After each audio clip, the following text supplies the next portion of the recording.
Chapter 747. Friend, it's been a long time. Please listen to the poor way. Taoist Kundi stopped Zenyuanzi and said with a smile. However, Zenyuanzi's cold eyes responded to him. Friend Kundi, are you here to join forces with the poor way to kill Kuinpong? Zenyuanzi asked as he stopped and stared at Saint Kundi.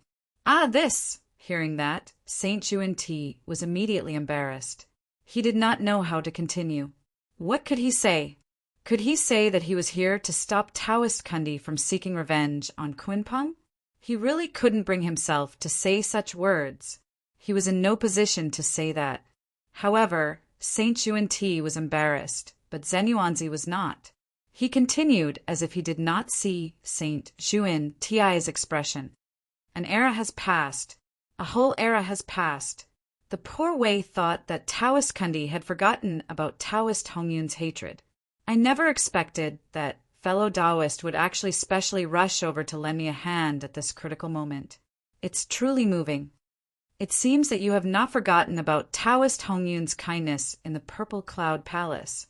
Well, since that's the case, let's join forces and kill Kuinpong to comfort Taoist Hongyun's soul in heaven. As he spoke, Zenyuanzi suddenly became excited as if he had been possessed by a drama queen. He stepped forward and grabbed Saint Yuan-Ti's sleeve. Regardless of his pale face, he wanted to drag him to the North Sea. This! Next to Zhan Yuanzi, the great divinities who followed him all had strange expressions on their faces when they saw the scene. Brother Zenyuanzi said that on purpose, didn't he? He must be mocking Saint Kundi on purpose, mocking him for being ungrateful and biting the hand that fed him. After Zenyuanzi finished speaking, Saint Kundi's face turned pale. I can't leave, but I can't stay either. Although no one had discussed the matter between Ancestor Hongyun and the two sages of the West, most of them knew about it. They were not fools. How could they not understand that Ancestor Hongyun did not show any signs of returning? Someone must be behind this, other than the two saints of the West. There was no one else who was behind this. Therefore, when everyone saw that Zenyuanzi was mocking Saint Yuan-Ti, they were all watching a good show to observe Saint Yuan-Ti's reaction. That expression was truly marvelous. At this moment, Saint Yuan-Ti felt extremely embarrassed. Ever since he was born, he had never been so embarrassed. Even with his thick skin, he wished he could just cover his face and leave. Unfortunately, he could not leave, because his sleeve was being pulled tightly by Zenyuanzi. He didn't know if Zenyuanzi did it on purpose. He pulled Zenyuanzi's sleeves so tightly that Saint Yuan-Ti couldn't even pull them away. Of course, if he insisted on it, he could still do so. However, wouldn't that be even more awkward for Saint Yuan-Ti? Saint Yuan-Ti forced himself to calm down and said, Fellow Taoist Zenyuanzi, calm down first and listen to poor Wei. But Zhen Yuanzi had finally gained the upper hand. How could he give him a chance to speak? Calm down for what? Today happens to be the death anniversary of fellow Taoist Hongyun. The two of us, together with Saint Jain, can join forces to kill Kuinpong today. It can be considered as completing the friendship between us and fellow Taoist Hongyun. Zenyuanzi approached Saint Yuan-Ti and said excitedly, This. Saint Yuan-Ti didn't know what to say after being blocked by Zenyuanzi's words. However, at this time, Zenyuanzi still didn't intend to let him go. Zenyuanzi's expression changed, and he said in an extremely shocked tone, Fellow Taoist Yuan-Ti, don't tell me you don't know that today is the death anniversary of fellow Taoist Hongyun. As he spoke, a look of disbelief appeared on Zenyuanzi's face at the right time. That expression was as if Saint Yuan-Ti had done something extremely evil. This is not the case. How could poor Wei not know the death anniversary of fellow Taoist Hongyun? Every 10,000 years, poor Wei and senior brother will pay respects to fellow Taoist Hongyun on this day. Saint Yuan-Ti's expression changed, and he said hurriedly. At this time, even if he had really forgotten, he couldn't say that he had forgotten. Otherwise, The two of them would be too ashamed to face anyone in the untainted land. To some extent, if they really admitted that they had forgotten the death anniversary of ancestor Hong Yin, the price would be more terrifying than exposing their identities as the descendants of the chaos demon god. It would be a complete social death. No matter who it was in the untainted land, they wouldn't bother to be associated with them. Even communicating with them would be regarded as a disgrace. After all, ancestor Hong Yin had helped the two of them attain the Tao. Back then, when he died, it was fine that they didn't save him. Now, after his fall, you have even forgotten the anniversary of his death. What did this mean? It meant that the two of them had never taken ancestor Hong Yin seriously. Oh my God! Even ancestor Hong Yin, who had helped them attain the Tao, was not worthy of their attention. Who else was worthy of their attention? How could they not be disgusted when they were so heartless? Oh, so you still remember. Zhen Yuanzi pretended that he had misunderstood Zhen Yuanzi, but in his heart he was laughing coldly. Paying respects to ancestor Hong Yin every 10,000 years? That was ridiculous. They didn't even blink when they lied. If the two saints of Kundi had really done as they had said, ancestor Red Cloud would have returned from his deep slumber long ago. The sacrifice of a saint was no joke. The power it produced could be compared to Zhen Yuanzi's hundreds or thousands of times. After all, the saints represented the heavenly way. If they took the initiative to pay respects to a person, it would be difficult for that person not to return. It could be seen that Saint Zhuan-Ti was lying. They had never paid respects to ancestor Hong Yin.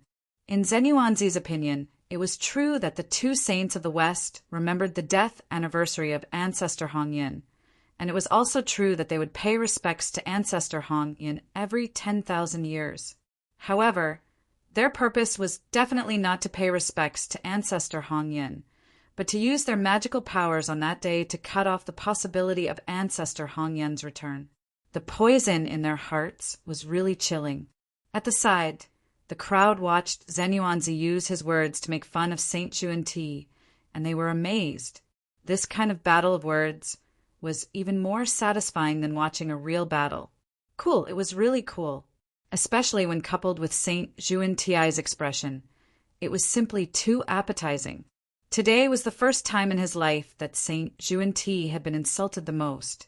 He could not even speak, and he could only respond passively. After insulting Saint Zhuan-Ti, Zhen Yuanzi only felt that all the anger in his heart had been vented, and he had a hearty pleasure. It was really comfortable. Then, perhaps because he had tasted the sweetness, Zhen Yuanzi changed the topic and began to target Saint Zhuan-Yin. Taoist Zhuan-Ti, where is Taoist Zhuan-Yin? Why didn't he come? How can he not be involved in the matter of avenging ancestor Hong Yin? If Taoist Zhuan-Yin doesn't come, there will inevitably be unfavorable rumors about him in the untainted land. They will say that he is ungrateful. That's not good.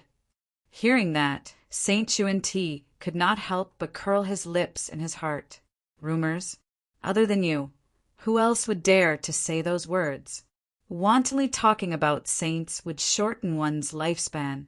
That was what he thought, but Saint Zhuan-Ti naturally could not say that. He said, "Senior brother is behind. He will be here soon." As soon as he finished speaking, the 3 pure ones and the 4 saints of Saint Zhuan-Yin appeared in front of everyone. Although the 3 pure ones were also happy to see Saint Zhuan-Yin. Greetings, fellow Taoist Zhen Yuanzi. The 4 saints stepped forward and bowed. Greetings, fellow Taoists.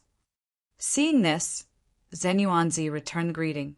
Fellow Taoist, can you give face to Poor Wei and the others? Let's leave first today and settle the score with fellow Taoist Kun Pong another day? Without exchanging pleasantries, the Grand Pure One stepped forward and said directly. His words were not very clear, but the Grand Pure One knew that Zhen Yuanzi would definitely understand. As for the remaining 3 saints, although they did not say anything, they all stared at Zhen Yuanzi and waited for his answer. Fellow Taoist, you do have a lot of face. If it were any other time, Poor Wei would definitely retreat if you were to appear. However, today is the only day. Kuan Peng, poor Wei is definitely going to be killed. Therefore, I hope that the 5 of you will give poor Wei some face and make way." Facing the saint, Zhen Yuanzi still said in a neither servile nor overbearing manner. At this moment, there was no longer the excitement on his face when he was refuting Saint Xuanti. There was only determination on his face. Even the saints could not shake his determination to kill Kuan Peng. The Grand Pure One was silent for a while before asking, "Fellow Taoist, have you really made a decision?" "That's right. Today either he dies or I die." Zhen Yuanzi nodded and said with a determined expression. With the Zichen's sword in hand, he really had the confidence to kill Kuan Peng. "All right, take care, fellow Taoist." Seeing this, the Grand Pure One sighed and opened a path for Zhen Yuanzi to pass through. The Grand Pure One's face was indeed very big, but Zhen Yuanzi's face was undoubtedly bigger, just based on the fact that he had protected the Eastern land for countless years by himself. All the Eastern living beings had to remember his kindness. Therefore, they had to give Zhen Yuanzi face, even if he was a saint. He insisted on going over to fight Kuan Peng. Although the saint was unwilling and puzzled, he had no choice but to let him go. In fact, if Zhen Yuanzi was unfortunately defeated by Kuan Peng, they would even go over to save him. Otherwise, the saliva of the 3,000 mortal guests of the Purple Cloud Palace could drown the 3 pure ones. And that was the face of the earth immortal ancestor. Of course, that was also the reason why the 3 pure ones wanted to save face. They could not do anything shameless. Otherwise, if they really insisted on not letting Zhen Yuanzi go over, Zhen Yuanzi would have no choice but to return home. Xuanti was not from the east, so he could stop them. However, after Zhen Yuanzi said those words, if they appeared again, they would really be too ashamed to face anyone. "Tisk, haha." Zhen Yuanzi let out a carefree laugh, echoing clearly in everyone's ears. At this moment, Zhen Yuanzi was unusually arrogant. He sneered at the saints, but no one felt that it was wrong. The 2 saints who had received Ancestor Red Cloud's favor did not come forward to avenge him. However, Zhen Yuanzi, who had not received any favor from Ancestor Red Cloud, embarked on the road to avenge him for the friendship in his heart. The gap between them was clear at a glance. After this incident, the 2 saints, Xuanti and Jane, would not be able to raise their heads in front of Zhen Yuanzi for the rest of their lives. This would become a shadow in their hearts.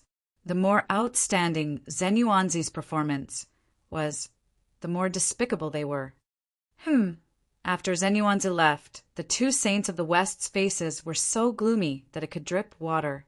Today, they had lost all their face in the untainted land again. Zhen Yuanzi. Clenching his fists, Saint Xuanti remembered this name and sentenced him to death in his heart. "Since you still can't forget, fellow Taoist Red Cloud, the poor Wei will send you down to accompany him." Looking at Zhen Yuanzi's back view, Saint Xuanti thought silently. The Longevity Mountain was very far from the North Sea.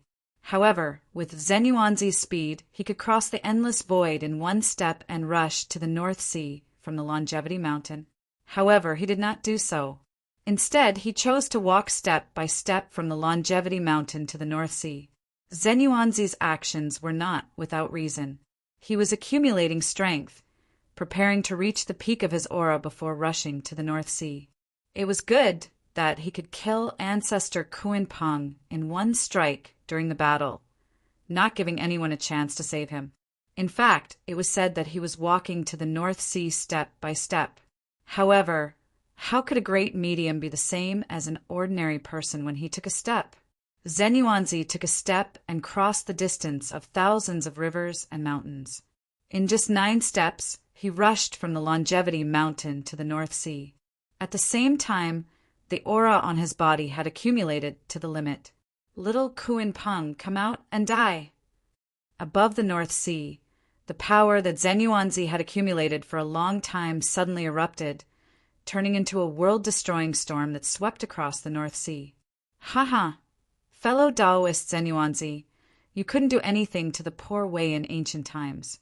Now, You can't do anything to the poor way at all. Why come to the North Sea to humiliate yourself? A cold air emerged from the depths of the North Sea, freezing the world-destroying storm formed by the eruption of Zenuanzi's aura. Then, in the endless cold air, Ancestor Kuin Peng walked over on the snow and appeared in front of Zenuanzi. Fellow Taoist, if you retreat now, the poor way will not care about today's matter with you. Compared to before, Ancestor Kuin Peng was even younger. He no longer appeared in the face of a middle-aged man. Instead, he appeared in the world with a young face. A vigorous vitality was emitted from his body. Coupled with his young face, it made him look exceptionally heroic. This was Kuin Peng. But it was not the demon master Kuin Peng. It was the North Sea demon emperor Kuin Peng. That's right. Before attacking the human race, Kuin Peng had already been crowned as an emperor. He had changed from a demon master to a demon emperor. His young face. It was because of this that he was born. Chapter 748. When his mentality became younger, his body naturally became younger as well. At the same time, this also showed his ambition. Being young and full of vigor, it was the time for him to work hard. Restoring his youthful face showed his determination to dominate the world. He wanted to create another career. Looking at the high-spirited ancestor Kunpeng, Zenuanzi calmed down instead of being excited. Go back. I'm afraid I can't do as you wish. Fellow Hongyun's revenge has been going on for many years, since ancient times. Today it's time to end it. Shaking his head, Zenuanzi said calmly. At this moment, Zenuanzi was really calm, so calm that he himself felt very surprised. He originally thought that he should be excited when he came to seek revenge on Patriarch Kunping this time. The pleasure of being able to take revenge would bring him heartfelt joy. But when he really came here, Zenuanzi's heart was not as turbulent as he thought before. Instead, it was full of calmness. Zenuanzi felt that his state was not right, but he could not tell whether it was good or bad. Because in this calm state, although he had lost all kinds of emotions, he was closer to the Tao. Fellow Taoist, please go on your way. In this strange state, Zenuanzi tidied his clothes and slightly cupped his hands to Ancestor Kunping as a final farewell. Then, he slowly drew out the Zichin sword. The Zichin sword of the human emperor. Ancestor Kunping, who did not care much at first, could not help but raise his eyebrows and show a dignified look after seeing Zenuanzi take out the Zichin sword. Somehow, after seeing the Zichin sword, Ancestor Kunping suddenly had a bad premonition in his heart. But how could this be? Although the Zichin sword was strong, it was only an ultimate primordial spirit treasure, not a primordial treasure. How could it make him feel a sense of crisis? Although he was confused, Ancestor Kunpeng did not dare to be careless. He quietly summoned the Demon Master Palace to protect himself. Zichin's sword. In the dark, the sage who followed Zenuanzi quietly understood why he wanted to take revenge on Ancestor Kunping at this time when he saw Zenuanzi take out the Zichin sword. Everything, this was all part of the Gaochin scheme. For a moment, the saint subconsciously looked in the direction of the human ancestral land. In the human emperor palace, Feng Zichin seemed to have sensed something. He suddenly raised his head and smiled in the direction of the 5 saints. Fellow Taoists, this is my return gift to all of you for inviting Ancestor Kunpeng out. I wonder if all of you are satisfied? Feng Zichin said with a chuckle. That's right. It's the human sovereign's Zichin sword. Raising the Zichin sword in his hand, Zenuanzi said slowly, Fellow Taoist, it's time for us to put an end to this. With that, Zhen Yuanzi slashed out with his sword. There was no flash of sword light, no strange phenomenon, no fluctuation of the great Tao, and no trace of power. Zenuanzi's slash was like a mortal wielding a sword without the slightest ripple. After slashing out with his sword, Zenuanzi did not have the slightest reluctance and directly turned to leave. Fellow Taoist Kunpeng, the karma between you and poor Wei is now over. Although he was far away, Zhen Yuanzi's voice floated over from afar. What happened? What's going on? What was the purpose of brother Zhen Yuanzi's slash?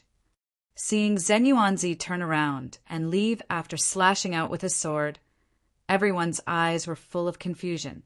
Wasn't Zhen Yuanzi here to take revenge on ancestor Kunpeng? But why did he leave after slashing out with his sword? Also, why did it sound like he had already killed ancestor Kunpeng when he said that the karma had been settled? But wasn't ancestor Kunpeng still standing there? Confused, everyone looked at ancestor Kunpeng again. But after looking at him for a long time, they did not see anything wrong with him. In fact, not only them, but also ancestor Kunpeng himself had some doubts. What did Zhen Yuanzi mean? Why did he leave just like that? Also, what was the meaning of his action of slashing out with his sword? At the same time, ancestor Kunpeng did not forget to check his body to see if there were any hidden dangers. But after checking for a long time, he did not see any problems. Zhen Yuanzi Yu. Driven by curiosity, ancestor Kunpeng wanted to catch up with Zhen Yuanzi and ask him the reason. However, just as he took a step forward, he stopped. Just now, he suddenly felt his heartstrings tremble violently. Then he saw a bright sword light flash in front of his eyes, and then he did not know anything, because he was already dead. The supreme master of a generation, the North Sea Demon Emperor who had dominated the untainted land for many years, the demon master of the demon clan and ancestor Kunpeng, had died so muddle-headedly, and until his death he did not figure out how he died. Zhen Yuanzi only waved his sword gently. How could he kill him? Doubts and puzzlement filled ancestor Kunpeng's heart. But his doubts and puzzlement were destined to be unanswered, and no one could answer them, because he had already died. With the greatest doubts and puzzlement, he died silently. Fellow Taoist Kunpeng, what's wrong with you? Are you feeling unwell? Beside him, everyone saw that ancestor Kunpeng was suddenly stunned and could not help but ask curiously. However, in the face of their questions, ancestor Kunpeng was destined to be unable to answer. Fellow Taoist Kunpeng, fellow Taoist Kunpeng? Seeing that ancestor Kunpeng did not respond, Tong Tian realized that something was wrong and quickly went forward to shout. While speaking, his hand had already been placed on ancestor Kunpeng's body. However, the moment he touched ancestor Kunpeng, his face suddenly became ugly. The Kunpeng patriarch had died, and he had died quietly in front of them. In addition, before the incident, no one noticed anything unusual. One had to know that more than half of the experts of the primordial world were gathered here. But even so, no one noticed anything unusual. This was extremely frightening to think about. It's the power of karma. Fellow Taoist Zhen Yuanzi's sword contained the power of karma. That's why he could kill fellow Taoist Kunpeng silently and directly destroy his true spirit. On the other side, the Grand Pure One hesitated for a long time before explaining the reason for ancestor Kunpeng's death. However, although he said so, in his heart there was still a trace of doubt. The power that killed ancestor Kunpeng was indeed the power of karma. However, the power of karma was too strong. Not only did it easily kill an expert like ancestor Kunpeng, but it also hid from their perception. Compared to the path of karma that the Grand Pure One was familiar with, it was really much stronger. If the power of karma was really so strong, there would not be so many conflicts in the world. The people of the world were afraid and naturally would not easily form karma with others. Naturally, there would be fewer conflicts. There was something wrong with the power of karma. Although he was suspicious, the Grand Pure One did not say it out loud. The power of karma? When everyone heard that, they released their spiritual senses and checked carefully. In the end, just as the Grand Pure One had said, they felt a slight karma fluctuation on ancestor Kunpeng's body. Hiss! How strong is the power of karma to be able to kill fellow Taoist Kunpeng? After understanding the truth, everyone exclaimed. It was not that they did not know about the power of karma, but it was the first time they had seen such a strong power of karma. It was simply beyond their imagination. Since this method could kill ancestor Kunpeng, it could also kill them. Thinking of this, everyone could not help but fear Feng Zichen. They were all smart people. Naturally, everyone could see that the key to Zhen Yuanzi killing ancestor Kunpeng was Zichen's sword. Without Zichen's sword, Zhen Yuanzi would definitely not be able to kill ancestor Kunpeng with his strength. Human Emperor, what a good method! As they thought about it, everyone secretly decided in their hearts that unless they had no other choice, they would never form karma with the Human Emperor. The example of ancestor Kunpeng was right in front of them. They did not know what kind of karma ancestor Kunpeng had with the Human Emperor that he could use the power of karma to kill him. It was really terrifying. In the void, Feng Zichen walked in front of Zhen Yuanzi and asked with a smile, "Fellow Taoist, how does it feel to have your revenge?" After returning Zichen's sword to Feng Zichen, Zhen Yuanzi sighed and said, "Alas, the poor Wei is too persistent. After killing ancestor Kunpeng, he did not obtain the slightest pleasure. He only felt relieved. He had really been a little persistent these years. He should focus on reviving fellow Taoist Hongyan. Why was he obsessed with the hatred between him and Kunpeng? As for fellow Taoist Hongyan's revenge, Zhen Yuanzi only needed to revive her and let her take revenge herself. When it came to taking revenge, it was obviously more satisfying to do it himself than to have someone else do it for him. Zhen Yuanzi had only figured this out after killing Kunpeng. If he had figured it out earlier, he would not have been so tired these years. Ancestor Kunpeng is dead, and only sect Master Mingi is left. Fellow Taoist, do you want to find trouble with him? If that's what you're thinking, then I don't mind lending you a hand. After putting away Zichen's sword, Feng Zichen said slowly, Ancestor Kunpeng was not the only one who killed Ancestor Kunpeng. There was also Ancestor Mingi. It was the two of them who joined forces to kill Ancestor Kunpeng. Otherwise, Ancestor Kunpeng would have run away if he could not defeat them. No, the poor Wei has already accepted it. The life and death of sect Master Mingi will be decided after fellow Taoist Hong Yun returns in the future. Shaking his head, Zhen Yuanzi replied, "Since coming to the North Sea, the knot in his heart had been untied, and his realm had also increased. The way he looked at things was obviously different from before. He had already touched the level of Tao, and looked at problems from the perspective of Tao. He was not far from the level of primordial chaos Daluo Jinxian. When Ancestor Kunpeng returned, he would completely untie the knot in his heart, and then he would be able to take the crucial step and be free. Fellow Taoist, it's good that you have thought it through. As for fellow Taoist Hongyan, when the time is right, I will help." Seeing that Zhen Yuanzi had a breakthrough, Feng Zichen was very happy. After this, Zhen Yuanzi had become his ally, and the stronger his allies were, the more help they could bring to him. "Then I thank you on behalf of Hongyan." Hearing Feng Zichen's words, Zhen Yuanzi was completely relieved. With Feng Zichen's promise, it was only a matter of time before Ancestor Kunpeng returned. "Fellow Taoist, if there is nothing else, poor Wei will return to Wu Zhuangguan first. If you need anything, just let me know and I'll come." Zhen Yuanzi bowed to Feng Zichen and said, "If you need anything, just tell me and I'll come." Feng Zichen had no objection to this. Back at the Human Emperor Palace, Feng Zichen raised Zichen's sword and looked at it for a long time before he sighed with emotion. Under the Great Way, there is nowhere to escape and nowhere to hide.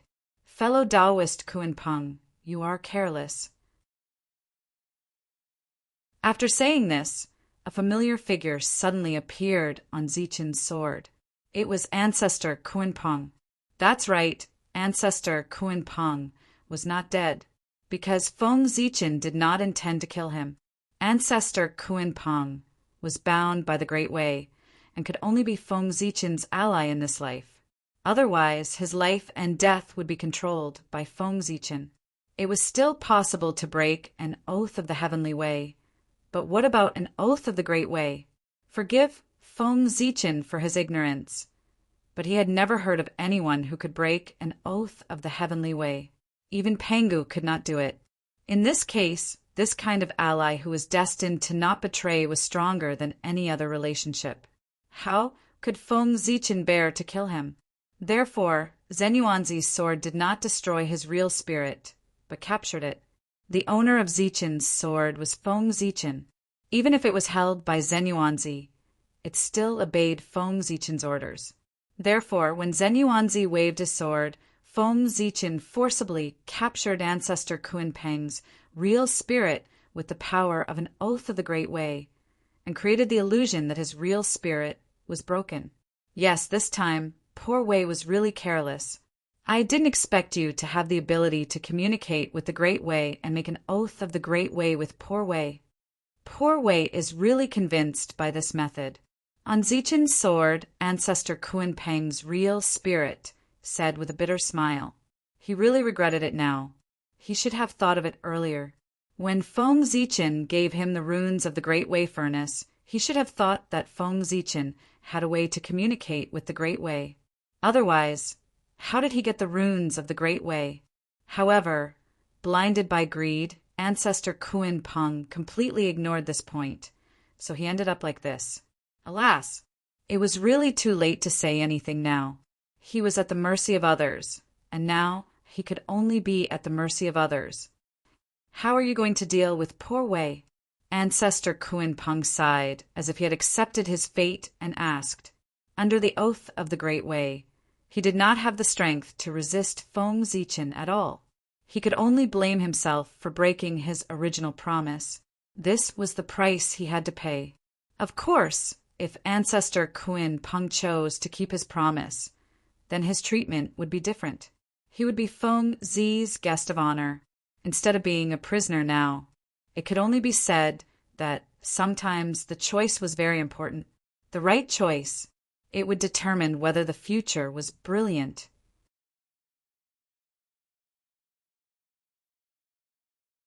Chapter 749. Fellow Taoist Kuanpeng, don't think too much. You're my ally. What can I do to you? I'll just have to trouble you to stay by my side for a while. I'll let you go when the time is right. Feng Zichen said unhurriedly as he looked at Patriarch Kuanpeng, whose expression kept changing. Patriarch Kuanpeng, who had fallen, would become his new trump card. Sigh, whatever you say, fellow Taoist. Poor Wei will do as fellow Taoist says. Now, Patriarch Kuanpeng would naturally listen to whatever Feng Zichen said. He still had this bit of insight. The atmosphere in the Jade Void Palace became more and more oppressive. The 5 saints were silent and did not speak. There was nothing they could do about it. They had tried their best to come up with a plan against the human clan. Not only did it not cause any harm to the human clan, but it also increased the strength of the human clan. Who would be happy about such a thing if it happened to them? After a long silence, the Heavenly Lord of Primordial Beginning said with a sullen face, Kuanpeng has fallen. The situation is becoming more and more unfavorable for us. Saint Jie-in hesitated for a while and said, Then let's start the next plan. Let's take advantage of the fact that the North Sea Demon clan is not in chaos and can cause some trouble for the human clan. Today, even the saints had some tricks up their sleeves. There were not many methods they could use to deal with the human clan. If the next plan still failed, then they only had one path left, a path that they were unwilling to choose, which was to revive the ancient demon god. Then let's begin. Saint Taiching opened his eyes and glanced at everyone. Seeing that they did not show any signs of rejection, he opened his mouth and made the final decision. As soon as he finished speaking, the bodies of the 5 saints shook together. A majestic and vast aura surged out of their bodies. In the blink of an eye, it swept through the sky, the earth, and every corner of the primordial world. In an instant, the laws of heaven and earth changed. It was as if there was a layer of fog making it hazy. At the same time, the weather in the human clan's territory changed. At this moment, the sun seemed to be hotter, causing the temperature in the entire human clan's territory to inexplicably rise by a lot. The water level also dropped a little. The post-celestial chi that permeated the heavens and the earth was gradually tainted with a trace of decaying chi, giving people a feeling of decay and withering. Under the influence of this power, all the living beings in the human territory seemed to have lost their vitality and became listless. Even the low-level human cultivators were the same as the mortals. They had completely lost their energy and became somewhat dispirited. This is Feng Zichen naturally sensed the abnormality in the human tribe's territory at the first moment. Sage, what a vicious method! Releasing his divine sense, Feng Zichen carefully sensed for a while and found the reason for the change. It was the saints who had changed the laws of heaven and earth and distorted the astronomical phenomena in the human territory. From now on, the favorable weather in the human territory would no longer exist. Extremely bad weather would appear one after another. Summer would get hotter and hotter, winter would get colder and colder, and spring and autumn would slowly disappear. Hail, thunderstorms, gales, droughts, floods, such extreme disasters would appear one after another in the human territory until Feng Zichen completely abdicated. The post-celestial chi that permeated the heavens and the earth had also been tampered with by the saints and was tainted with a trace of the decaying aura of heaven and earth. Not to mention mortals. Even celestial immortals would feel uncomfortable in such an environment. They would gradually lose their energy and spirit and thus decline. Heaven and earth were about to decline. So how could ordinary people be exempted? Naturally, they would decline along with them. Bastard! In the human emperor's palace, Feng Zichen was so angry that his face turned green. Saints, this was a desperate plan. They wanted to use this method to cause the human territory to enter a period of decline in advance, forcing Feng Zichen to abdicate. If he did not abdicate, the environment in the human territory would become worse and worse, until it was not suitable for all living beings to live in. In addition, even if Feng Zichen understood this, he could not change anything, because he could not break the saint's method.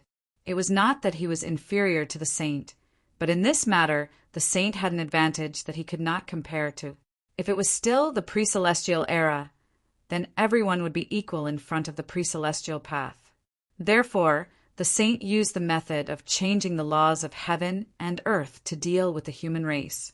Feng Zichen could reverse the laws of heaven and earth with a thought, causing the human territory to return to normal. But now it was the post-celestial era. In terms of control of the laws of heaven and earth, Feng Zichen was far from being comparable to the three pure ones. The entire system of laws of the post-celestial path was created and built by the three pure ones. They had absolute control over it. In other words, the three pure ones were the creators of this era. How could Feng Zichen compete with them? Wasn't it a joke to seize the control of the laws of heaven and earth from the hands of the creators? If Feng Zichen had this ability, why would he need to fight with the saint in the human world? Wouldn't it be better to just kill his way to the Kunlun Mountain Jade Void Palace? Damn it! Feng Zichen tried to reverse the weather, but the result was undoubtedly a failure. When he was shaking the laws of heaven and earth, one could see that above the laws of heaven and earth, there were 5 high and mighty figures sitting cross-legged. Vast auras bloomed from their bodies, looking down on the ancient times and suppressing the past, present, and future. Under their suppression, the laws of heaven and earth were as stable as Mount Buzhou. No matter how Feng Zichen shook them, he could not shake them in the slightest. In this way, he could not even shake them, let alone change the laws of heaven and earth. After a few probing, Feng Zichen found that he could not change anything. Instead, he calmed down. He laughed coldly and said, "Do you think you can deal with me like this? How ridiculous! As a qualified emperor, he naturally had to be fully prepared to prevent all kinds of accidents from happening. Although the saint's method was ruthless, Feng Zichen was not unprepared. The human path divine ability was born for this. Drought? Then he would use the human path divine ability to rain. Flood? Then he would use the human path divine ability to control the flood. The weather was getting hotter and hotter. It was getting colder and colder. Then he would use the human path divine ability to forcefully change the weather. The laws of heaven and earth were in the hands of the enemy. How could Feng Zichen not be prepared? He had long expected that sooner or later, the saint would use the method of changing the laws of heaven and earth to deal with him. There was not much reason. If it were him, with such a great advantage, he would also use it to weaken the enemy's strength. Therefore, Feng Zichen would gather the 500 innate Taoist priests of the human race with great fanfare to come to the ancestral land of the human race to study the human path divine ability. His purpose was to guard against this moment. The human path divine ability was a divine ability that completely relied on the human path. It integrated all aspects of the human race and perfectly reflected the idea of gods being used by humans. Even if the divine ability relied on the human path, no matter how the laws of heaven and earth changed, it would not affect their power at all. Unless one day the human path was no longer around, the divine ability of the human path would never lose its effectiveness. Therefore, the weather had been changed. Feng Zichen was not worried about the impact on the human race at all. After all, this was the mythical world where the immortals and gods appeared. The changes in the weather could not be completely attributed to nature. They could also be changed by humans. Only by using humans to surpass the power of heaven and earth could the methods of cultivators be displayed. And this, it was also in line with the concept of humans conquering the heavens. No matter how bad the weather was, with the methods of cultivators, they could return it to normal. It could be said that as long as Feng Zichen was willing, every year would be a smooth year for the human race. The change in the weather was not worth Feng Zichen's worry. However, there was another point that made him somewhat troubled. That was the change in the acquired qi and the laws of heaven and earth. And this was also the method that the saint used to deal with Feng Zichen. The so-called change in the weather that made the living environment in the human territory worse was just a side effect. The real killing move of the saint was still the change in the acquired qi and the laws of heaven and earth. The supernatural power of humans could change the weather, but it could not change the acquired qi and the laws of heaven and earth. If the acquired qi was contaminated with the qi of heaven and earth, it would cause the environment in the human territory to become worse and worse until it completely lost its vitality. This point, even if the human race could change the weather, it would not be able to change it. This was because the qi of heaven and earth destroyed the origin of things. It destroyed everything from the root, causing all things to go to the end. Moreover, if the qi of heaven and earth was allowed to develop, sooner or later, it would cause a large-scale catastrophe in the human territory, and the 5 decay of heaven and man would descend. Under the 5 decay of heaven and man, except for the connate Taoist priests, all living beings would decay and die. When that time came, there was no need for the saint to make a move. The human race would collapse on its own. This plan could be called a desperate plan. It could be said that it was not ruthless. Did you think that this was the last resort of the saint? No, no. The saint had something even more ruthless. They had sealed off the acquired path of the human race, causing the human cultivators to be unable to cultivate the acquired path. They could only turn around and cultivate the connate path.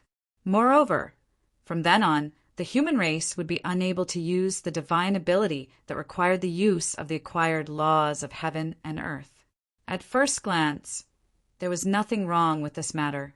Since they could not use the acquired path, the human race could use the connate path.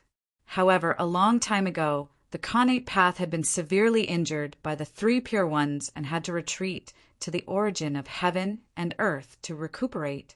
After the Khanate path retreated, it would be difficult for all living beings to sense it again.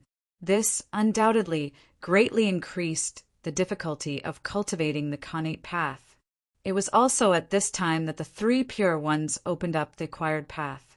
With the acquired path between heaven and earth, the Khanate path, which was originally difficult to cultivate, became even more difficult to cultivate. At this time, if you let the human race cultivate the Khanate path, wouldn't you be forcing them to their deaths? Did you really think that all humans were favored by the heavens and could stand shoulder to shoulder with the Khanate god-fiends? If they were to cultivate the Khanate path at this time, their lifespan would probably be exhausted and they would die of old age before they could achieve greater success. In the short term, this matter might not affect Feng Zichen much, but as time passed, as the first batch of cultivators grew old, they would definitely cause trouble. Under the threat of death, it was enough to make them lose their minds and do all kinds of unbelievable things. It was not impossible for them to join the saint. The saint was forcing the human race to rebel. He was forcing the human race who cultivated the acquired path to be rebelled by Feng Zichen. This was a blatant scheme. Even if Feng Zichen understood it, he could only try his best to remedy it in a short period of time.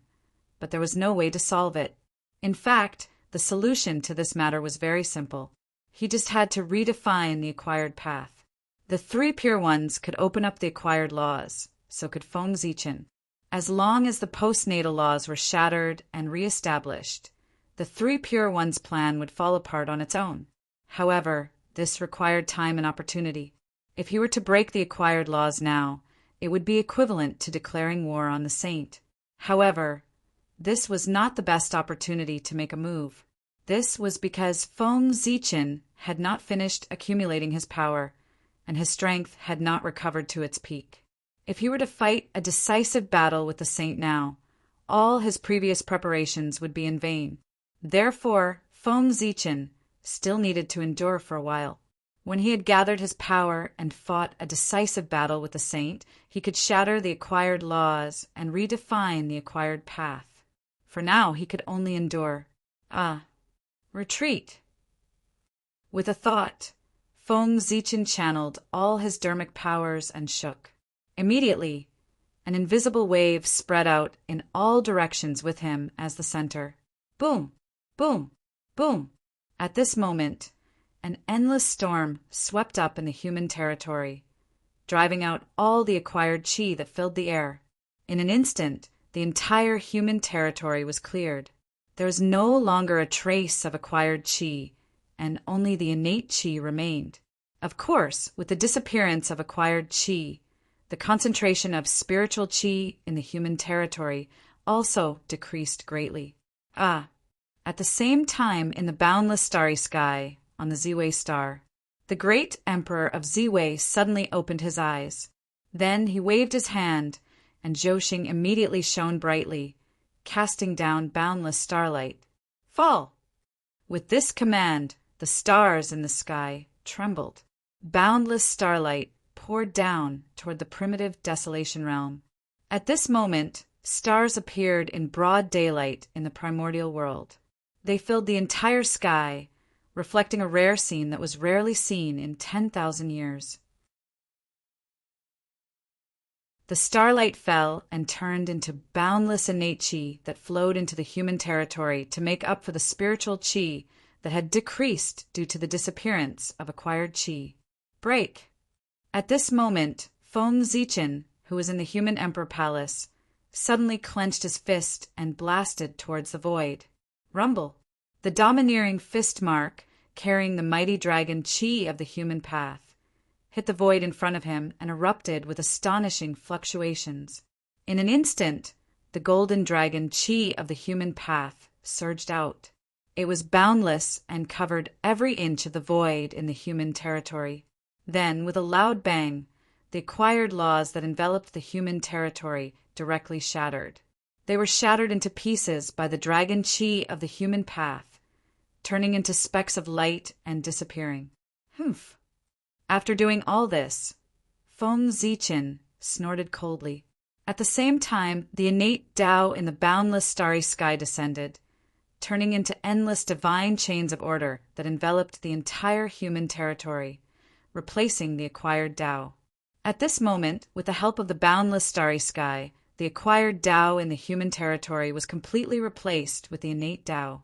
In an instant, the environment in the human territory changed drastically. It was more lively and full of vitality.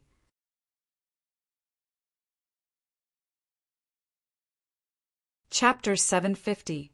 If it weren't for the fact that there were too few connate life forms in the human domain, it would give people the illusion that they'd returned to ancient times. This way, the humans won't cause any trouble for the time being. After carefully sensing the situation around him, Feng Zichen breathed a sigh of relief. Of course, it was only a temporary sigh of relief. He hadn't completely resolved the problem the saint had given him. Although Feng Zichen had replaced the acquired path with the connate path, there were still flaws in this method. It could only be used as a stopgap measure. The connate path was much harder to cultivate than the acquired path. Feng Zichen's current actions had undoubtedly raised the threshold for cultivation. This would cause many people with insufficient talent to lose the right to cultivate. This wouldn't be a problem in the short term, but if this continued for a long time, the number of mortals in the human domain would greatly increase. This would be very detrimental to the development of the human race. Let's hold on for a while. Once the human race becomes stronger, it'll be time for the final battle with the saint. Feng Zichen's leisurely voice echoed in the human emperor palace. Meanwhile, in a secret realm in the primordial wilderness, 10 incomparably powerful figures stood quietly as if they were waiting for something. Behind them was an army numbering in the millions, an army of monsters. They were even more powerful than the elites of the North Sea. They were the 10 great demon gods led by Baizé, and behind them were naturally the remaining forces of the demon heavenly court. Compared to the North Sea monsters, the subordinates of the 10 monster gods were the most orthodox monster race. At the same time, they were the only remaining forces of the ancient heavenly court. After an unknown period of time, Ing Zhao suddenly asked Baizé, "Brother, are we really going to work with the saint? Do we have any other choice other than to work with them?" Baizé didn't look at Ing Zhao. His tone was full of helplessness.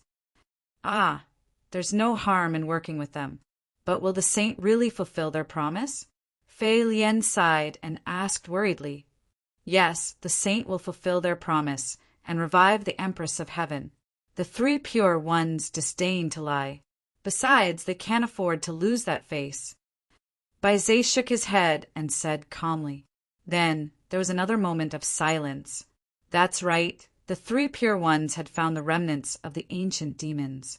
They had used the resurrection of he as a price in exchange for their help. Reviving Tai Dijun was something that the 3 pure ones would never do.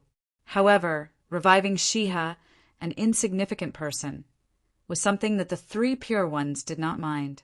Shihi's strength might not be the strongest in the demon clan, but her existence was extremely important to the demon clan. After all, Shiha was a heavenly empress. Therefore, after a moment of hesitation, Baizé and the other divine beasts agreed to the saint's conditions and were willing to help him attack the human race. Of course, they had no room to refuse. Without Dijun and Tai, with their strength, how could they refuse the saint's conditions? Damn it, if the 2 majesties were still here, the saint would not dare to humiliate us like this.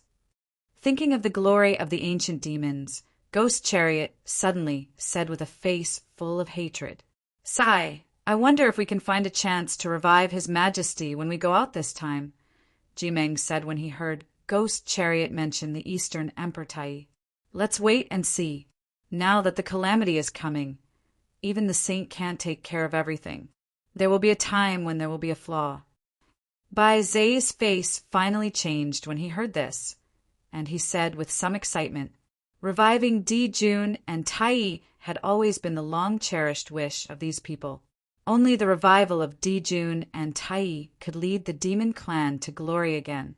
Yes, this might be our last chance. Therefore, even if we have to sacrifice ourselves, we have to summon the two majesties back. Looking at each other, the 10 of them secretly made up their minds. The calamity was coming. Other than being stronger than them, the saint had no other advantage. This gave them a chance to revive Dijun and Tai. Without being able to deduce the secrets of the heavens, the saint could not figure out the plan of the 10 divine beasts. In this way, there would be more opportunities for them to operate. Letting them re-enter the untainted land might be the saint's biggest mistake. The saint was a little confused. He had been forced by the human emperor to make one move after another. The 3 pure ones would keep their promise. But why would the ancient demon clan? Reviving Tsushiha was indeed very significant, but how could it be more significant than reviving Dijun and Tai? From the beginning to the end, the 10 divine beasts only had one goal, and that was to revive Emperor Tai. The others were not in their consideration at all. The reason why they agreed to the saint's condition was just to take this opportunity to re-enter the untainted land and prepare for reviving Dijun and Tai. Without the saint's support, they would have been besieged to death by human experts before they even set foot on the untainted land with their identities as the remnants of the ancient demon clan. While the 10 divine beasts were silent, an inexplicable wave spread out and passed to their hearts. Immediately, the 10 divine beasts were shocked. They understood that the saint's signal had arrived, asking them to go to the untainted land to attack the human clan. Brothers, we can move now. Remember, this is our only chance. We can't fail. If we miss this opportunity, I don't know if we will have the chance to set foot on the untainted land again in this life. Putting away all his emotions, Baizé said to everyone.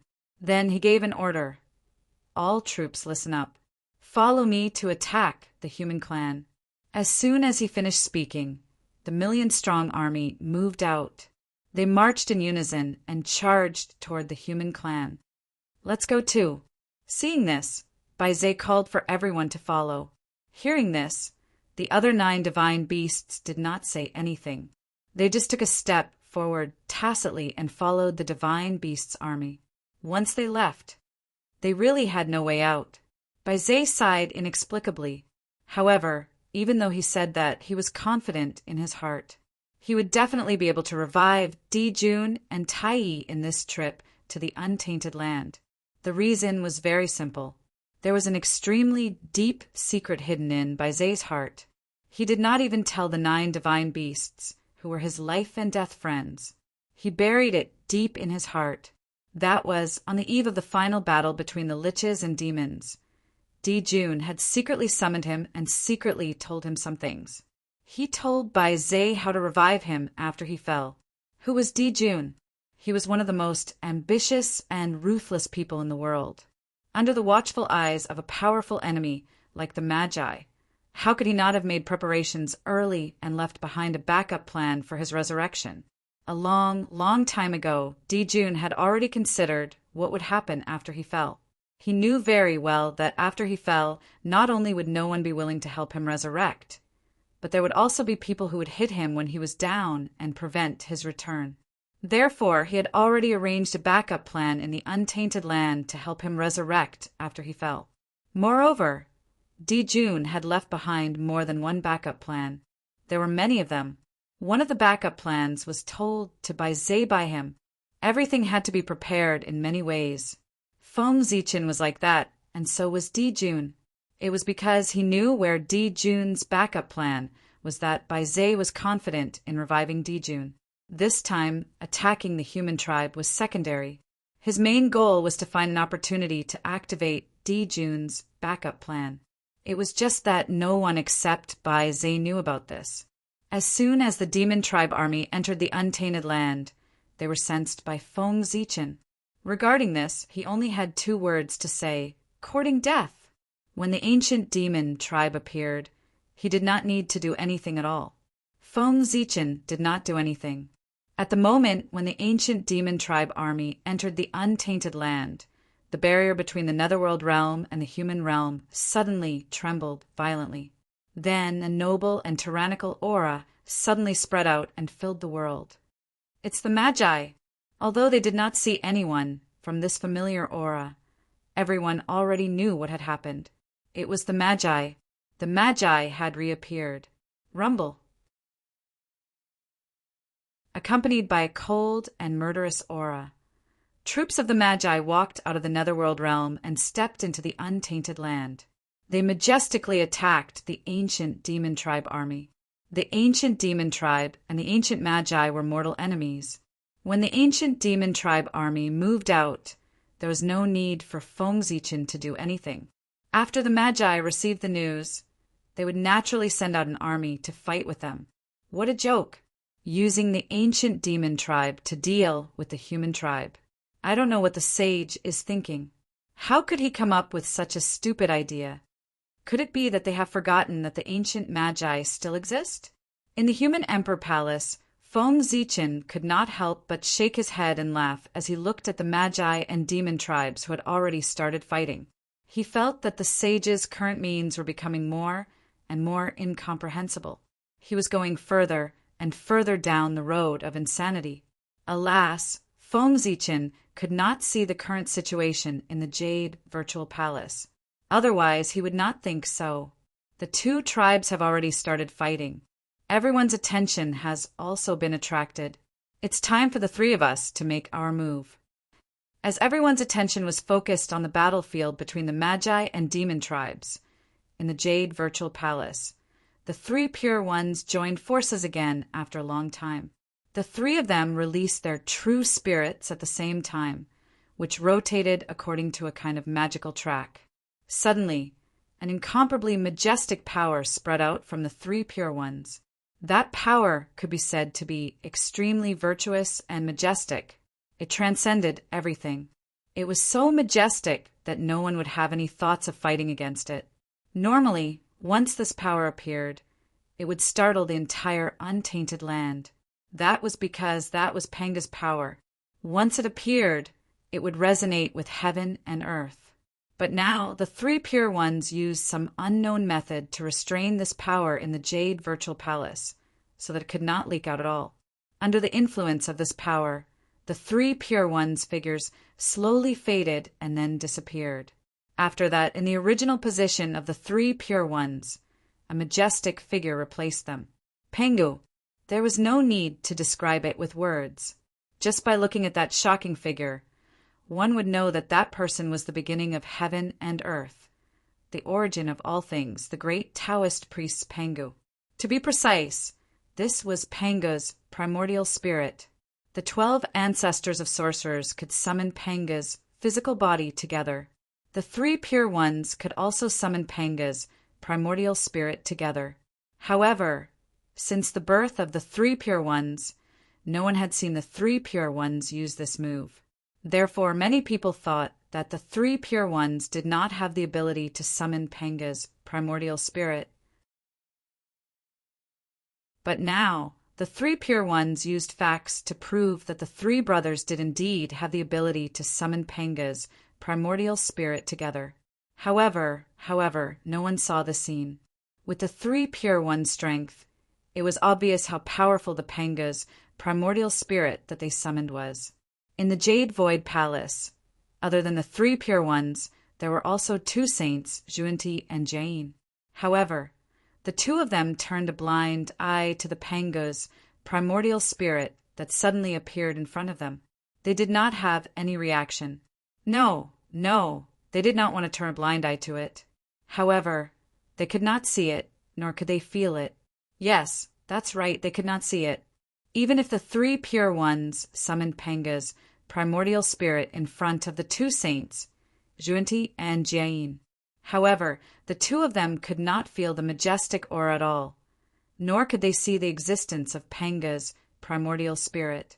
In their eyes, the three pure ones were still sitting there cross-legged, as if they were comprehending the Tao, but also as if they were deep in thought. In short, there was nothing unusual. The strength of Panga's primordial spirit could be seen from this. as long as the three pure ones were unwilling. Even the other saints, Xuanti, would not be able to detect any abnormalities. This meant that Panga's primordial spirit already had the power to easily suppress the two of them. What an incredible power! It was so powerful that it was beyond imagination. Without a doubt, this was a power that had surpassed the level of primordial chaos. It had definitely reached the level of Wuji Daluo Jinxian. In the entire primordial world, perhaps only Hongjun Dao Lord could contend against it.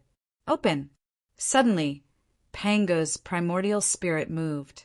A vast and unimaginable power surged out of his body, piercing through layers of void and arriving in the netherworld. What was he doing? Why did the three pure ones attack the netherworld? Boom! Boom! Boom! Panga's power blasted into the deepest part of the netherworld, where the 6 paths of reincarnation disk was. During this period, no one noticed the appearance of this power. Even Huda was the same. With a boom, Panga's power blasted the 6 paths of reincarnation disk, causing it to undergo an unknown change. What? For some reason, Huda's heart skipped a beat. She opened her eyes and looked at the 6 paths of reincarnation disk beside her. Just now, she seemed to have felt that there was a problem with the 6 paths of reincarnation disk. Puzzled, she began to carefully examine the 6 paths of reincarnation disk, but in the end, she found nothing. There was no problem with the 6 paths of reincarnation disk.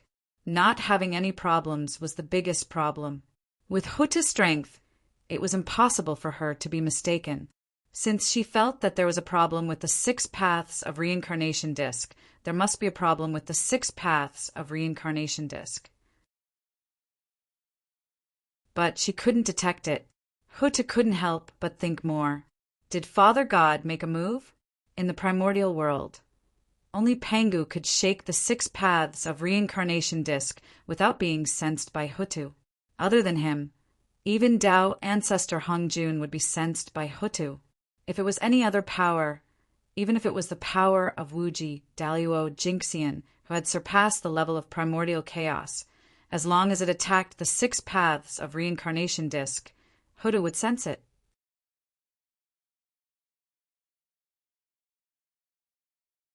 Chapter 751. But Panga's power was different.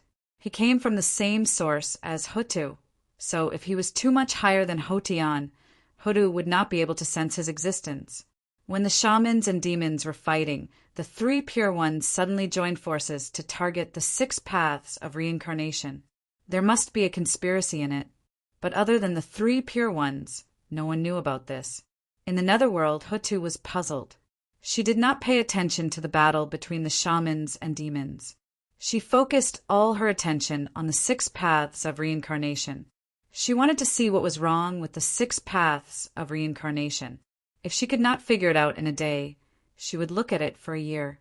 If she could not figure it out in a year, she would look at it for 100 years. Anyway, she had plenty of time.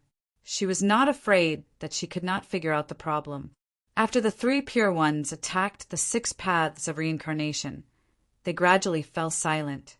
Panga's primordial spirit, which had dispersed, returned to its original form. However, in a corner where no one could see, the 3 pure ones were much more dispirited. Obviously, deriving Panga's primordial spirit was not an easy task for them. They did not respect Pangu, but wanted to forcefully derive Panga's primordial spirit and borrow his power. The 3 pure ones must have suffered an unimaginable price. One had to know that the 3 pure ones were not the 12 groups of shamans. They regarded Pangu as their faith and were willing to give up everything for him. They only had themselves in their hearts. Therefore, countless years ago, the 3 pure ones had cut off the connection between themselves and Pangu. In other words, the 3 pure ones did not have the ability to derive Panga's primordial spirit at all. They gave up this right on their own initiative. However, although it was said that they had cut it off, it was not completely cut off. The connection between the 3 pure ones and Pangu could not be completely cut off. Otherwise, the 3 pure ones would not be called the Pangu 3 pure ones. The kindness of giving birth to him was greater than the sky. This was a connection that could not be cut off no matter what power. Therefore, the three pure ones could only try their best to weaken this connection. The origin marks of the three pure ones were given to them by Pangu. Their achievements today were mostly due to Panga's orthodox name. They could rely on their own Tao to destroy the chi of Panga's primordial spirit in their bodies. But they could not cut off the connection between their life imprints and Pangu. That was the foundation of the three pure ones. If they were really killed, they would be crippled. Therefore, even if there was no trace of Panga's primordial spirit in his body, the three pure ones could still forcefully create Panga's primordial spirit through his natal mark. However, the price he had to pay was simply too great. Otherwise, the three pure ones wouldn't have never used such a method. First of all, forcibly condensing Panga's primordial spirit consumed the three pure ones' essences. This meant that every time Panga's primordial spirit was condensed, the strength of the three pure ones would drop a little. How much it fell depended on the time they took to condense Panga's primordial spirit. The longer it took, the more it would drop. Secondly, which was also the most dangerous part, forcibly condensing Panga's primordial spirit would strengthen the connection between the three pure ones and Pangu. In other words, once the three pure ones chose to condense Panga's primordial spirit, their previous efforts to break free from Panga's influence would all be in vain. Apart from that, every time they used the power of Panga's primordial spirit, it would cause them to gradually transform into Pangu. If they used it too many times, the three pure ones would not be able to escape the fate of being assimilated by Panga's primordial spirit. At that time, it would be hard to say whether the three pure ones would still exist. Therefore, to the three pure ones, using Panga's primordial spirit was their last resort. It was a desperate method that they would not use unless they had no other choice. Now they used this method. From this, one could see how far Feng Zichen had forced them. They were really in a desperate situation. As the three pure ones attacked the 6 paths of reincarnation disc, an unknown change happened. As the 6 paths of reincarnation disc rotated, the fragments of the innate, indestructible true spirit of the fallen expert that were scattered between heaven and earth suddenly moved. They were pulled by an inexplicable force and constantly poured into the 6 paths of reincarnation disc. Then, they were repaired by the power of reincarnation and reincarnated along the mysterious reincarnation passage. And the direction of their reincarnation was the human clan. What were the three pure ones doing? First, they used the 6 paths of reincarnation disc to condense the true spirit fragments of the fallen experts. Then, they repaired them and sent them into reincarnation to the human clan. Were they helping the human clan to increase their strength? Obviously not. The three pure ones were not that kind. Then why were they doing this? Although he did not know the specific reason, there was no doubt that this was not a good thing for the human clan. However, Feng Zichen did not notice this at all, because at this moment his attention was completely attracted by the battle between the ancient shaman and demon clan. In order to defeat the ancient demon clan army in the shortest time possible, ancestral shaman Xianming made a move. He took a step forward and directly came from the nether realm to the primitive world. He punched out at the 10 demon gods. Ancestral shaman Xianming was the most powerful person in the world. Over the years, he had been cultivating in the nether realm. With the help of the Xianming temple, his cultivation had long broken through to the half-step primordial chaos realm. He was only 1 step away from the unrestrained and carefree primordial chaos Daluo Jinxian realm. The terrifying power that surged out of his punch was enough to tear apart the untainted land and destroy all the acquired laws. There was no doubt that under the punch of ancestral shaman Xianming, even the Daluo Jinxian would die. There was no possibility of survival. However, countless years had passed. How could the 10 demon gods, who were infinitely close to the Sage-to-Be realm, still stay in the realm of the Daluo demon god. Seeing the punch of ancestral shaman Xianming, the 10 demon gods roared in unison and transformed into their original forms. In an instant, 10 earth-shattering auras spread out and shook the entire primitive world. Sage to be. The 10 demon gods had stepped into the Sage to be realm. Their leader, Bai Zhe, was in the late Sage to be realm and had barely touched the threshold of becoming a great medium. It was obviously inappropriate to call them the 10 demon gods now. They should be called the 10 demon saints. The 10 demon saints had not lived in vain all these years. They had been working hard to cultivate. If it was someone else, they would have been affected by the tribulation aura and would never be able to break through. However, the 10 demon saints were different. On the eve of the shaman and demon cataclysm, Tai did not hesitate to consume his own origin to forcibly wash away the tribulation aura for them and opened up the path for them to become Sage to be.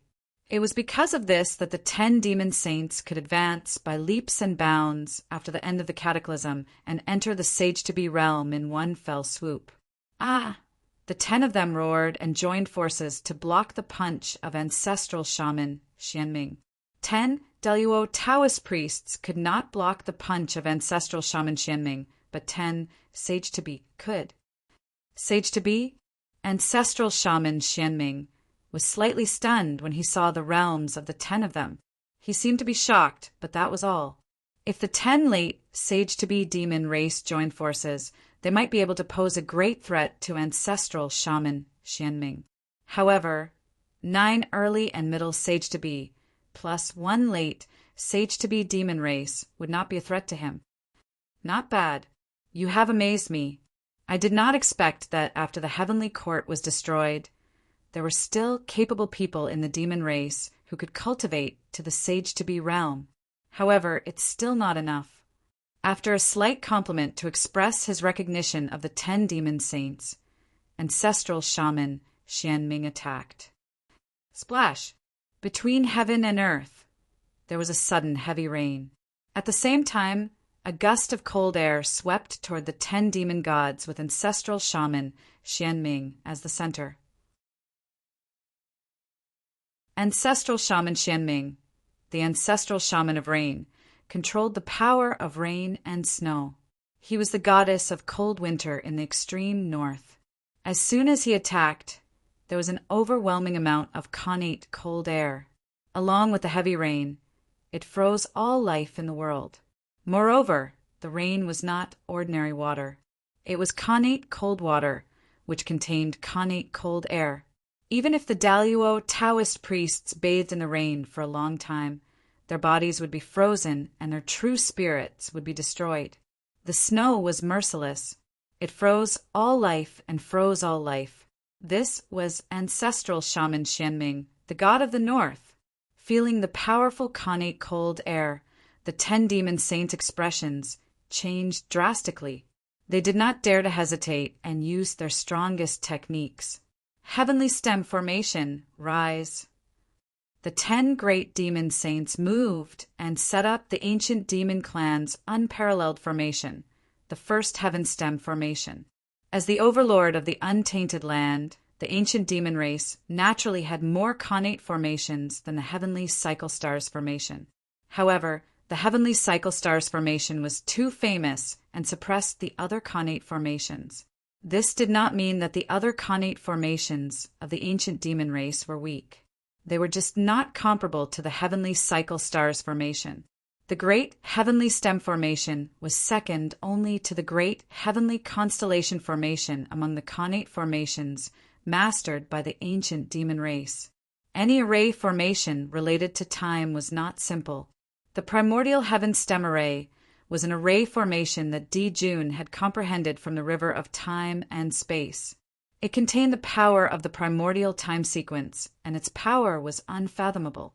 In fact, in addition to the heavenly stem formation, there was another formation called the connate earthly branch formation. These 2 connate formations were the embodiment of the connate time order in the world.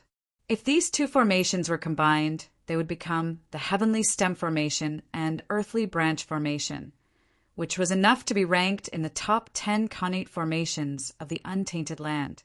Unfortunately, D. June had only comprehended the heavenly stem formation with great effort.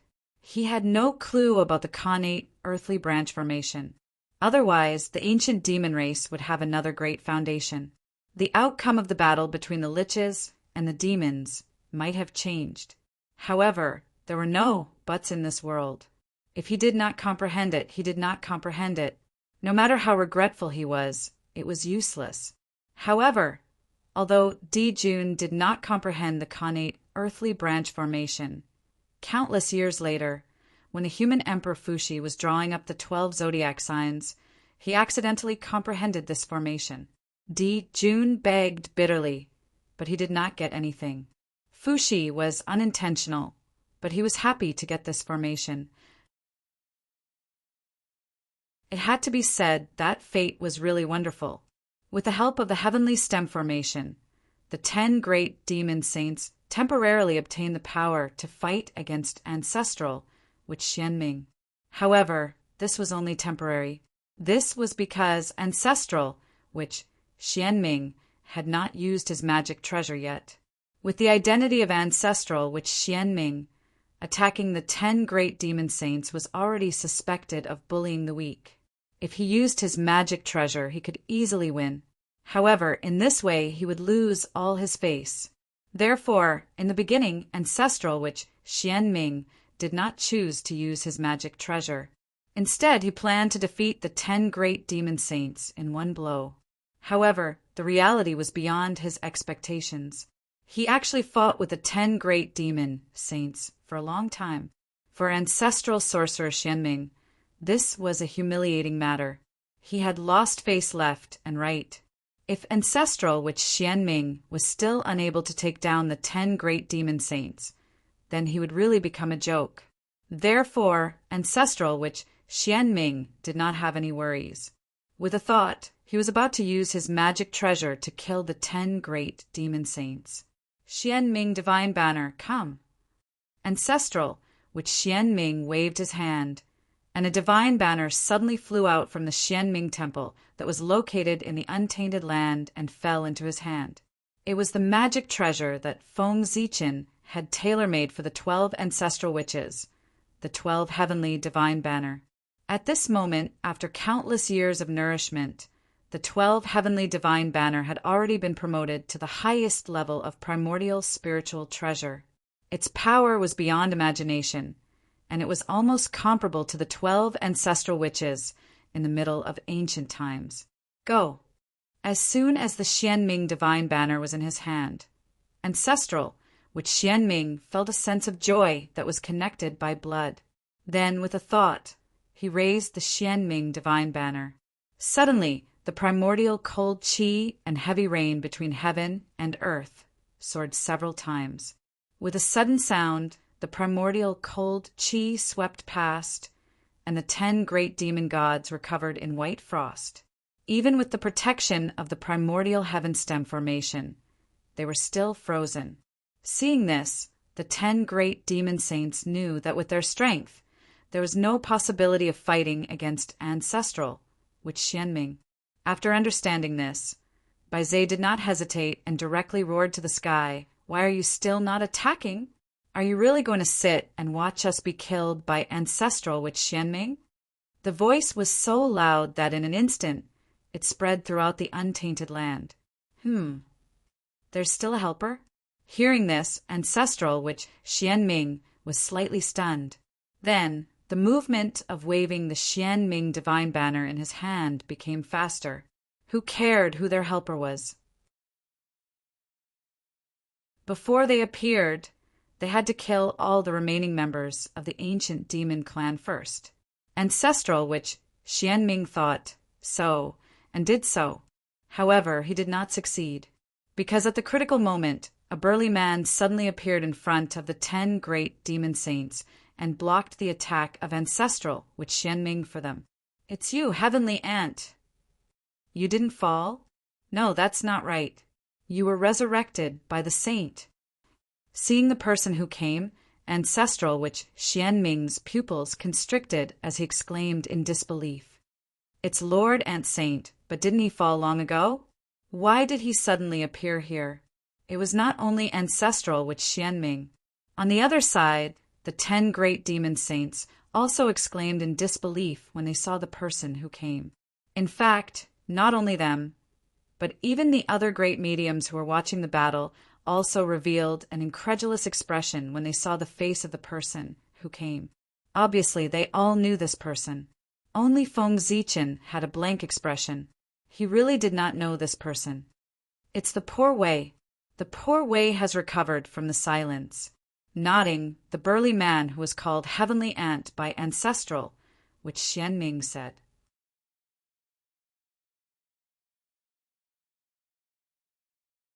Chapter 752. It was not easy for you to be resurrected. Instead of hiding properly, you actually dared to come out and stir up trouble. Do you want to die again?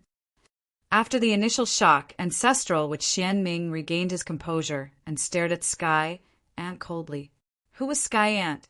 He was one of the 3,000 worldly guests of the Purple Cloud Palace and a top mighty figure of the ancient demon race. Yes, that's right. He was not a mighty figure, but a top mighty figure. When Sky Ant died, his cultivation level was only at the mid-stage of Sage to Be. Of course, he could not be called a mighty figure. Sky Ant was the first ant born after the creation of the world. He was born as a top connate god fiend and was also a rare existence that cultivated the Tao of Power.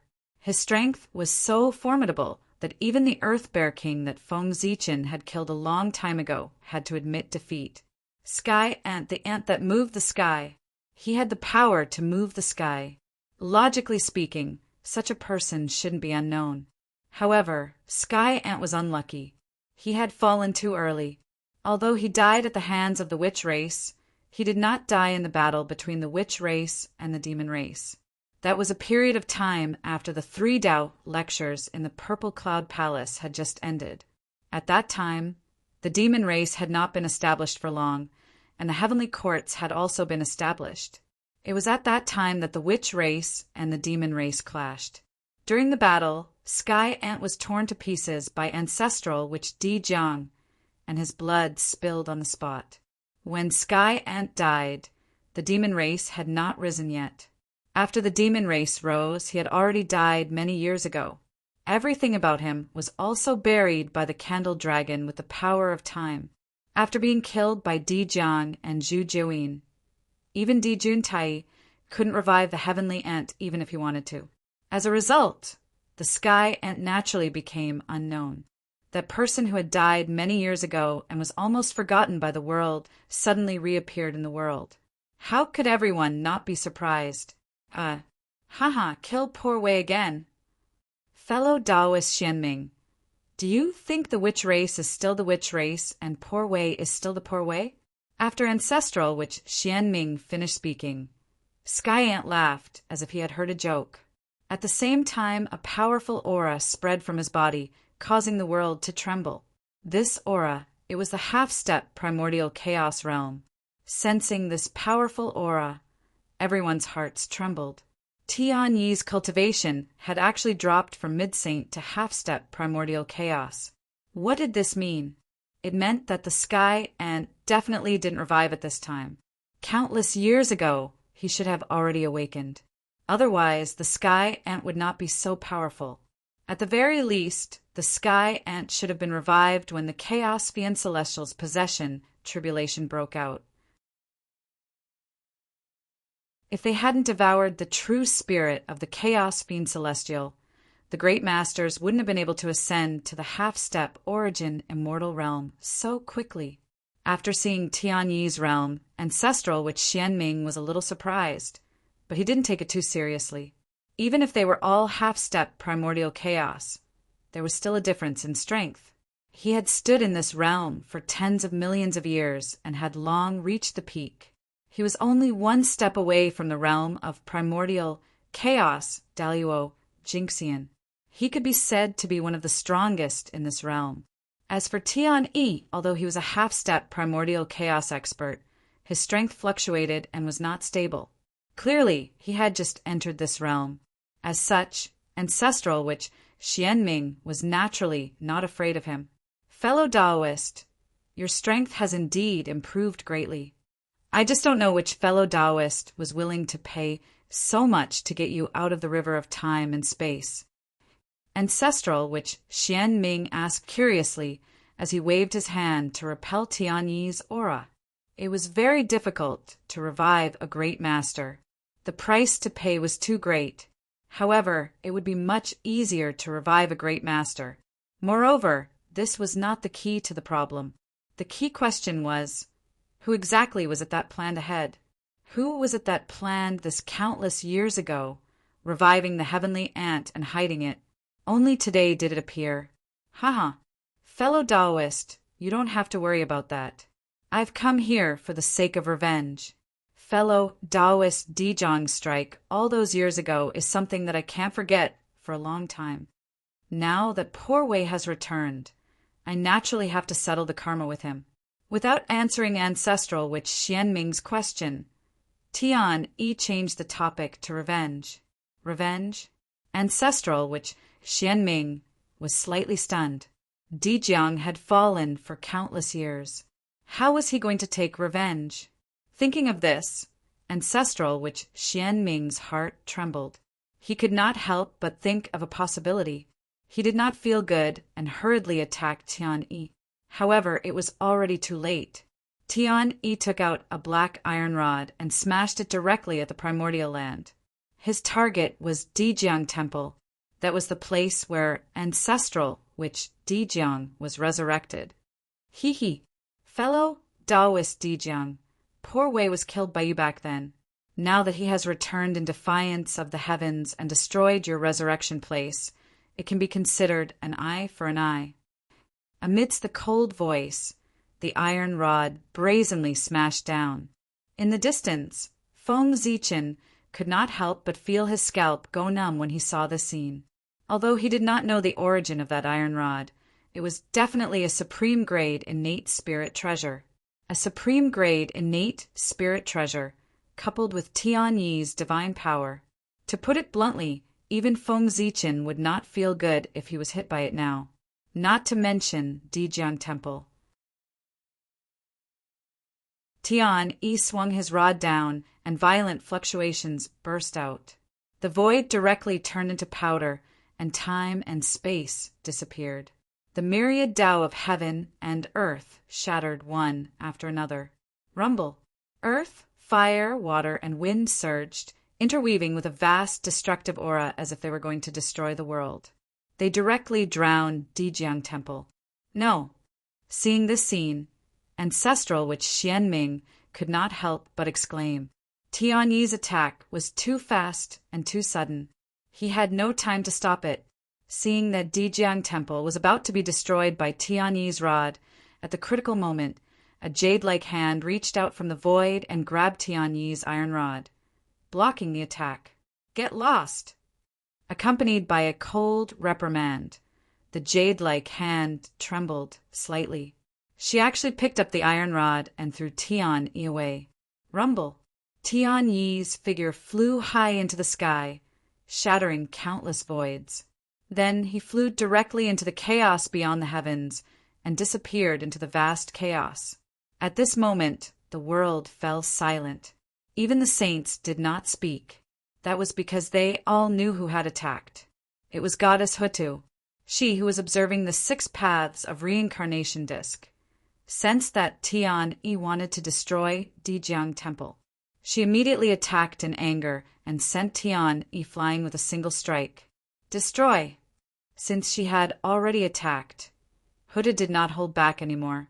She directly pointed out with her finger, wanting to kill all the demons here. Facing Ancestral, which Xianming, the 10 great demon saints, still had room to resist.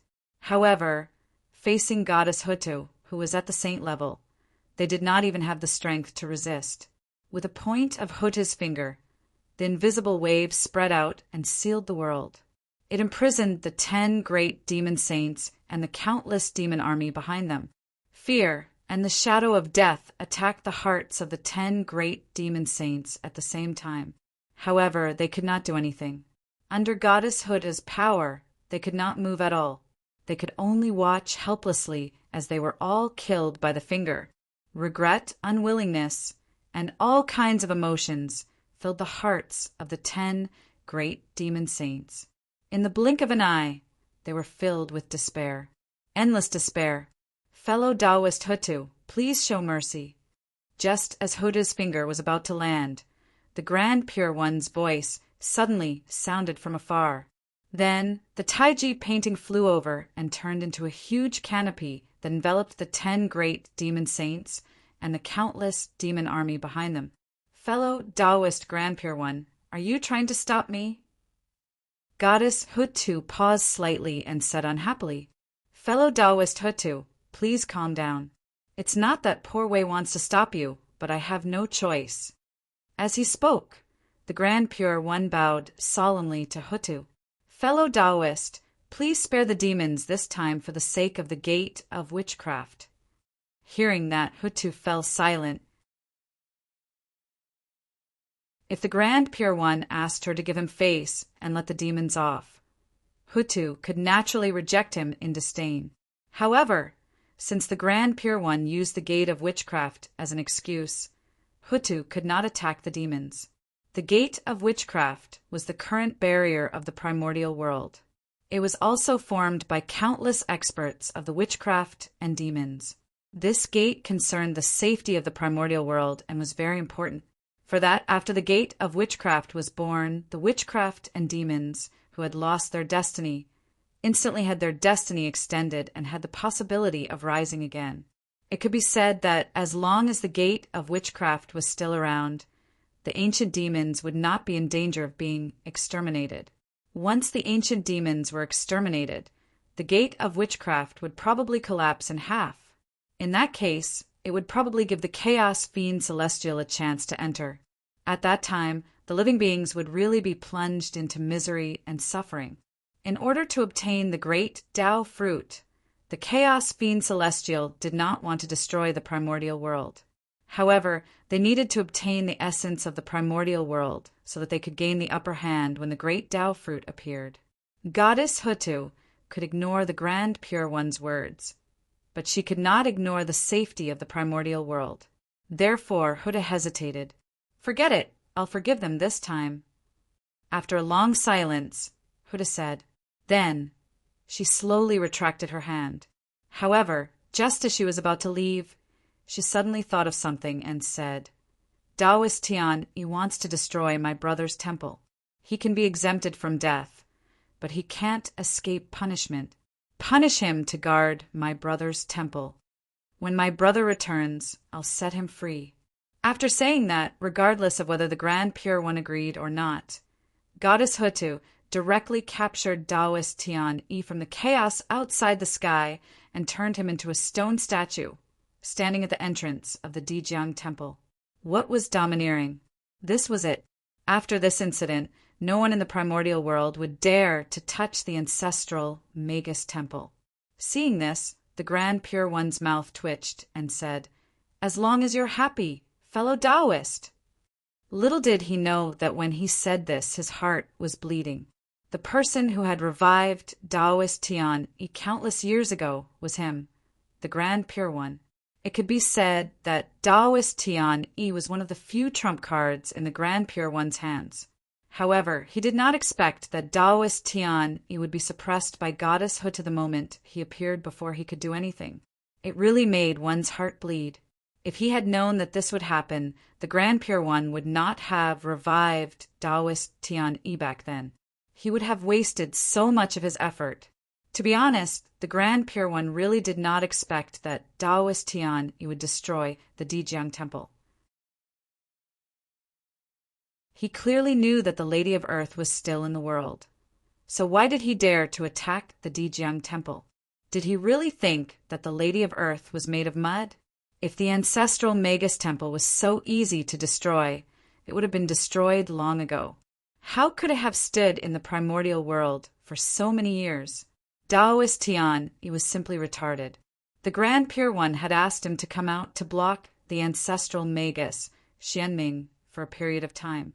If he did that, the Lady of Earth, who was observing the 6 paths of reincarnation, would not have the time to attack him. Unfortunately, he had recklessly touched the ancestral Magus temple. That was the Lady of Earth's reverse scale. If he touched it, he would die. Over the years, there had been more than 1 or 2 great mystical abilities who had died because of it. It could only be said that Taoist Tian had brought this upon himself. Sister, go back. Don't interfere in this battle. The children of my race have not experienced the baptism of war for too long. We can use this opportunity to let them experience the cruelty of the ancient times. Before leaving, the Lady of Earth suddenly said to the ancestral Magus Xianming, from the looks of it, she wanted to use the ancient demon army to train the Magi army. The new generation of the Magi had never experienced the turmoil of the ancient times.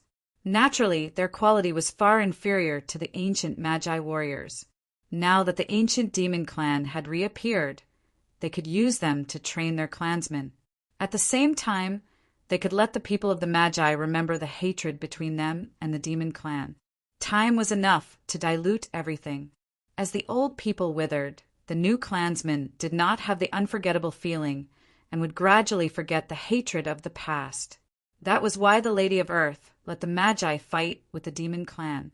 Only when they were in pain, injured, and saw blood could they understand the feelings of the older generation of the Magi. Yes, I understand. The ancestral Magus Xianming's heart moved, and he understood what the Lady of Earth meant. Seeing that she did not refuse, he put away the Xianming divine banner and left with the Lady of Earth.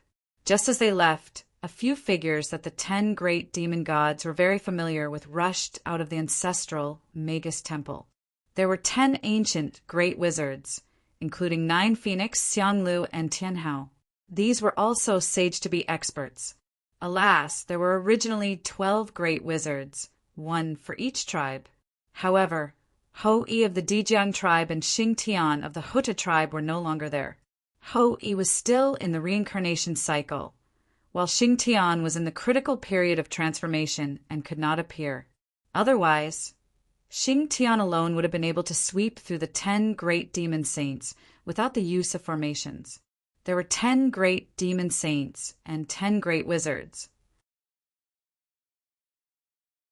After meeting again after countless years, there was no nostalgia between the two sides, only hatred. After looking at each other, they directly attacked. And as soon as they started fighting, it was the most intense life-and-death battle. One of them would die, and the other would die. Not long after the battle broke out, the 10 great demon saints gradually fell into a disadvantageous position. It was not that they were inferior to the 10 great wizards, but because they had been injured when fighting with the ancestral Magus Xianming.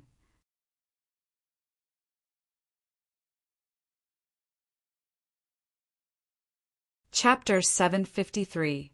Not long after the battle, the 10 great demon saints were all injured. Blood gushed out of their bodies like a waterfall, dyeing the entire ground red. However, none of them cared.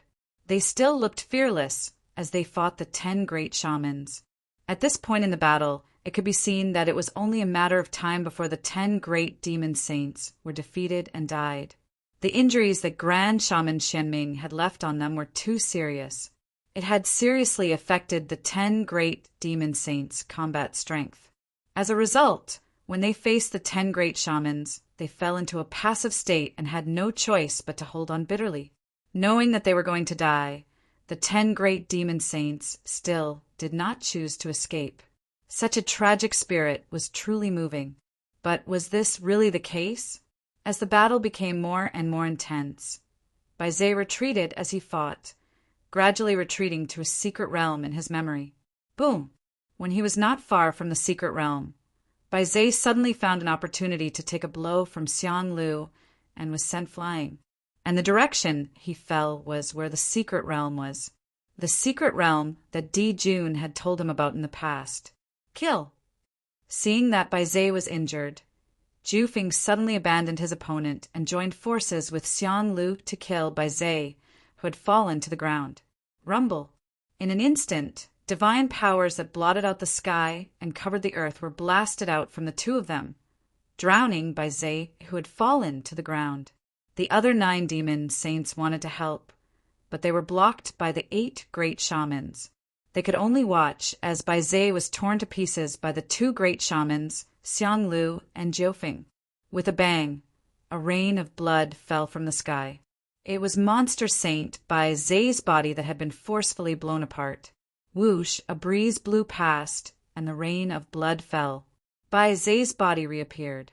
However, compared to before, his aura was much weaker.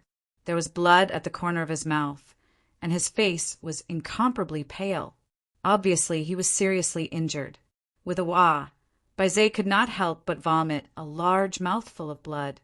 However, there was not the slightest sadness on his face. Instead, he revealed a strange smile. In the end, he even laughed out loud. Haha. Bai Zhe's sudden display of madness caused Shangniu and Jiufeng to hesitate instead. They were unable to figure out the situation, and they actually didn't dare attack Bai Zhe for a time. Could it be that Bai Zhe had been beaten silly by them? This shouldn't be the case. Not only the sorcerer tribe, but even the demon tribe was stunned by Bai Zhe's actions. They could not help but stop what they were doing. Boss, why are you laughing all of a sudden? This is a battlefield, a battle of life and death. Can't you be a little more serious? The sudden change caused the battlefield to fall into a strange silence. For a moment, Bai Zhe's carefree laughter reverberated throughout the silent battlefield, acting all mysterious. Kill. After a long silence, Xiang Lu saw that Bai Zhe still didn't move. Xiang Lu's heart sank, and he rushed towards Bai Zhe again. However, right at this moment, a sudden change occurred. Bai Zhe suddenly stopped laughing. He opened his mouth and spat out a large mouthful of essence blood, which fell into the ordinary-looking volcano below him. In the next moment, an astonishing change took place. Endless divine light erupted from the volcano, illuminating the place in a dazzling golden color. Then, in the golden light, divine patterns with the volcano as the center quickly spread out. In the blink of an eye, they enveloped the void within a radius of millions of miles. Rumble. Amidst the rumbling of heaven and earth, a domineering emperor's aura suddenly erupted. It swept towards the 10 great sorcerers with a momentum that swept across the universe. Oh no! Under this tyrannical power, the 10 great sorcerers were sent flying without any resistance and fell into the deepest part of the void. When they got up again, they were already seriously injured. Tai! The moment this power appeared, Goddess Hutu, who was supposed to leave, and Saint Taiching, the 2 saints, appeared at the same time and looked towards the volcano. In the next moment, the other saints, as well as the 2 primordial chaos Daluo Jingxian, Feng Zichen, and Great Emperor Zhui, also rushed over. After that, all the powerful beings of the primordial world arrived. They all stood outside the golden light and looked towards the depths of the volcano with bewildered expressions, in the direction where the Emperor's aura came from. The reason why everyone paid so much attention to it was because the aura came from a god, a legendary god, Donghuang Tai. That's right, the method that Di Jun left behind was not used to resurrect himself, but to resurrect Donghuang Tai.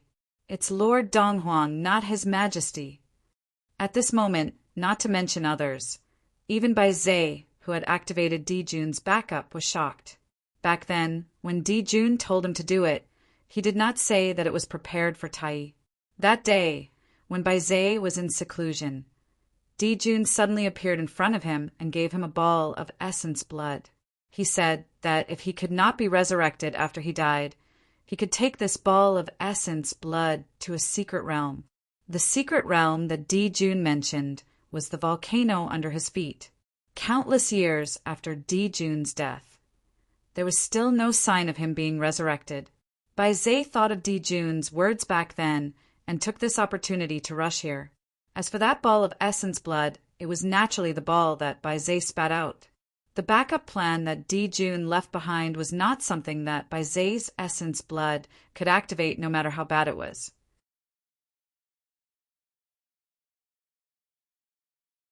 In fact, the ball of essence blood that Jun left behind was the innate sun origin that he had spent hundreds of millions of years collecting in the sun star. The power contained in it was almost comparable to that of a half-step, primordial chaos existence. And that volcano was not simple either. It looked ordinary, but in fact, Jun had secretly set up the 10 suns burning sky formation inside. And in the Great Formation, what had been refined was the innate origin of all the experts that the Demon Clan had killed since the establishment of the Demon Clan. Since the establishment of the Demon Clan, countless experts had been killed, and the origin of those experts had been secretly collected by Jun, using the 10 suns burning sky formation to refine it back to its origin and turn it into the purest origin item. How many powerful experts had died at the hands of the Demon Clan? It was simply unimaginable. Even if it was only a part of the innate origin of these experts, it was still ridiculously powerful. In addition to Jun's essence blood, these two forces combined. Jun's goal was probably not only to resurrect Tai, but to resurrect Tai in his peak state. A shocking change. What kind of unprecedented change was this? This was it. The resurrection of Tai was really a big deal that was beyond imagination. TSK. Fellow Taoist, in order to deal with me, you are really willing to sacrifice yourself. You actually did not hesitate to resurrect Donghuang Tai. I just don't know if that Tai will find trouble with the human clan first after he returns, or with you fellow Taoists first. Glancing at the innate origin in the depths of the volcano, Feng Zichen shook his head and mocked the 3 pure ones and the others. Of course, he knew that even if the human clan won, the 3 pure ones would not resurrect the Donghuang Tai. In the current situation, it was obvious that they had messed up. This was not the original intention of the 5 saints. However, although he understood, this did not affect Feng Zichen from mocking the saints. Who asked them to mess up? Hearing this, the 5 saints' faces darkened, but they did not refute, because this time they had indeed messed up. Before asking the ancient demon clan to take action, the 3 pure ones, Zhuan Ti, and the other saints had already carefully investigated the primitive world countless times. It was not until they were sure that there were no more backup plans left behind by Jun that they were relieved to ask the ancient demon clan to take action. However, they did not expect that even though they had taken precautions, they did not prevent the demon clan from having such a trick up their sleeves. To be honest, it was not that they had not seen this volcano before, but before Jun's backup plan was launched, no matter how they checked, they did not find anything unusual here. It had to be said that Jun was indeed worthy of being the Celestial Emperor.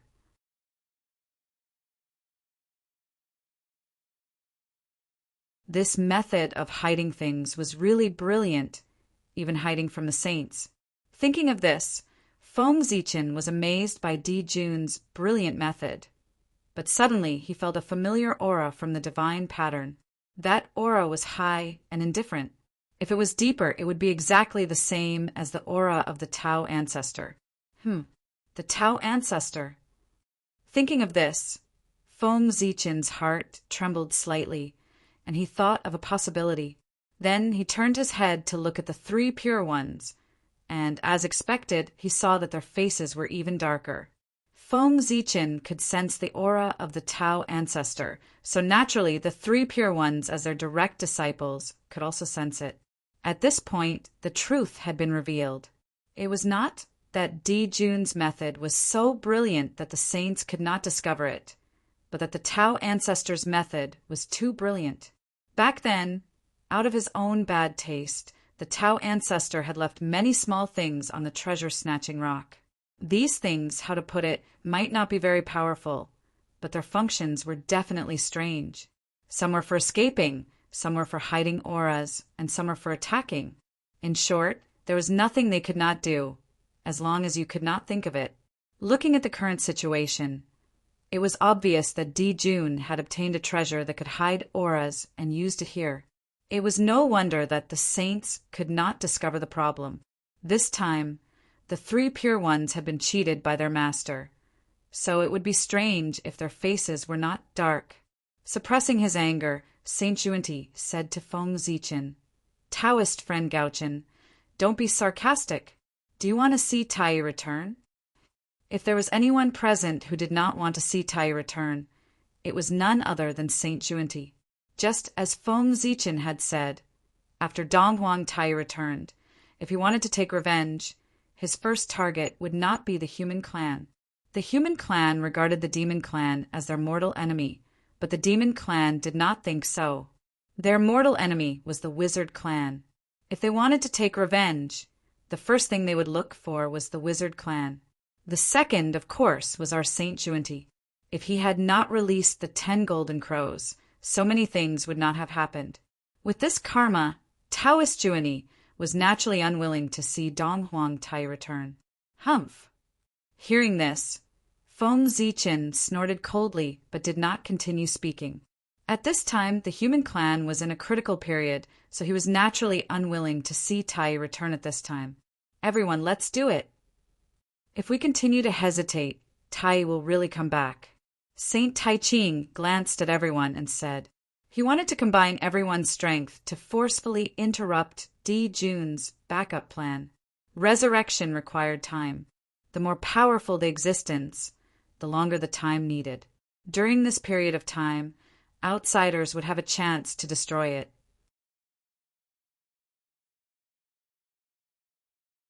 By forcefully interrupting Di Jun's backup plan, even if it could not stop Tai from returning, it could weaken his strength and prevent him from reappearing in his peak state. That's right.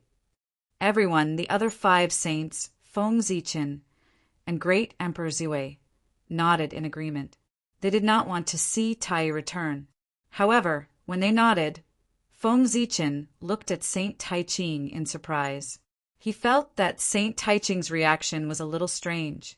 He was too calm, as if he had expected this situation. There was something strange about this matter. Feng Zichen could not help but ponder.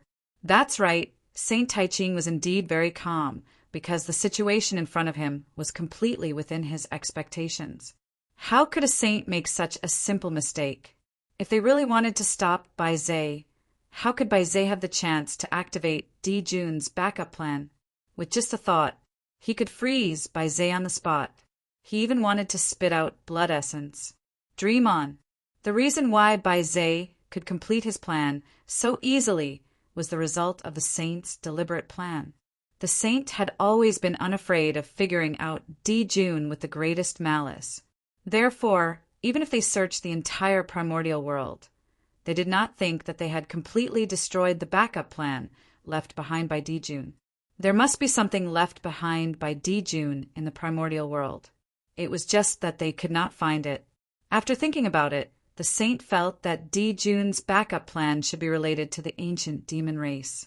Therefore, they planned to use the ancient demon race as bait to lure out Di Jun's backup plan.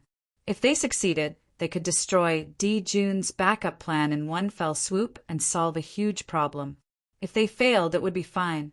They could use the ancient demon race to deal with the human race. Both sides were beneficial to them. Why didn't the saint use it? This was the thought of the other saints. As for the Grand Pure One, he thought deeper. He was using this method to verify a guess in his heart. It was a very bold guess. Saint Tai Ching suspected that Tai had already been resurrected, but he had not appeared. This guess was not groundless.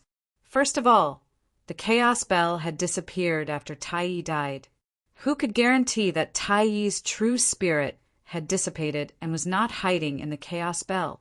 Secondly, for some reason, the Grand Pure One kept thinking of the Chaos Bell a while ago. That was a whim. Otherwise, why would he think of the Chaos Bell for no reason? Recently, something big had probably happened regarding the Chaos Bell. Apart from the East Emperor Tai, Saint Tai Ching could not think of anything else related to the Chaos Bell. For that, he planned to take this opportunity to test the East Emperor Tai and see if he had been resurrected. The brotherhood between Di Jun and Tai was very deep. If they attacked Di Jun's backup plan, Tai would definitely stop them.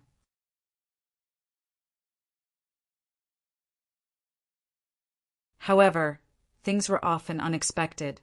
Saint Tai Ching still underestimated Di Jun's brotherhood.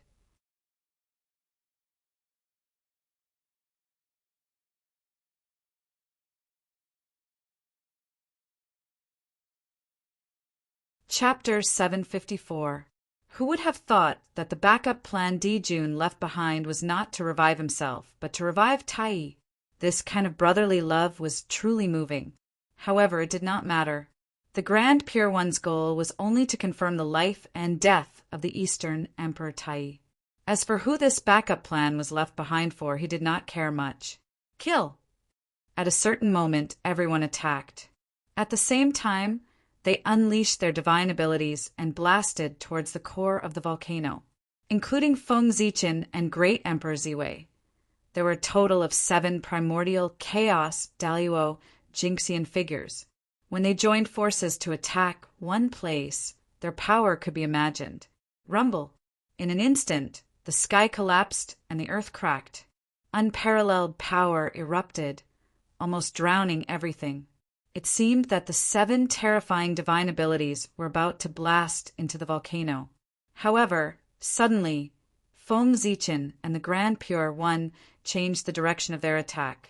They were actually attacking the demon army and the 10 demon saints in the other direction. In Feng Zichen's hand, Zichen's sword trembled. A resplendent sword light bloomed and enveloped the 10 demon saints. In the Grand Pure One's hand, Tai's horsetail whisk gently flicked, releasing a vast and boundless wave that drowned the countless demon army. Without a doubt, if their 2 divine abilities were to hit, the 10 demon saints and the millions of demon army would definitely not be able to survive. Seeing this sudden change, the hearts of the powerful cultivators at the side could not help but skip a beat. What were they doing? Why did they attack the ancient demons for no reason? And it was a fatal blow. If he were to kill all of the ancient demon race, the gate of the shamans would crumble right away. At that time, the primordial world would be in danger. Just as everyone was worrying about the fate of the demon clan, a bell suddenly rang out from an unknown place. The bell rang slowly, cutting through the past, present, and future. As soon as it appeared with a mighty force that suppressed everything. At this moment, all the Daos and space-time froze. Feng Zichen and the Grand Pure One's divine abilities were also frozen the moment they were about to approach the demon army and the 10 demon saints. Clang!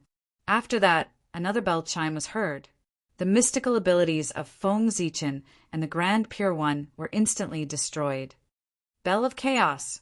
Tai, you really didn't perish.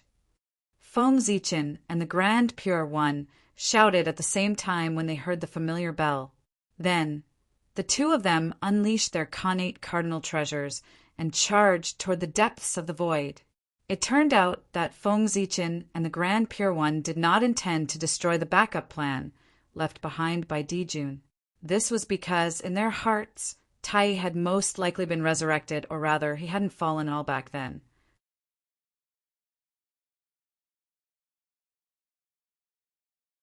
Since that was the case, even if they destroyed the backup plan Di Jun left behind, they might not be able to force Tai out. At that thought, Feng Zichen and the Grand Pure One made up their minds and attacked the ancient demons. They wanted to use their lives to force Tai out.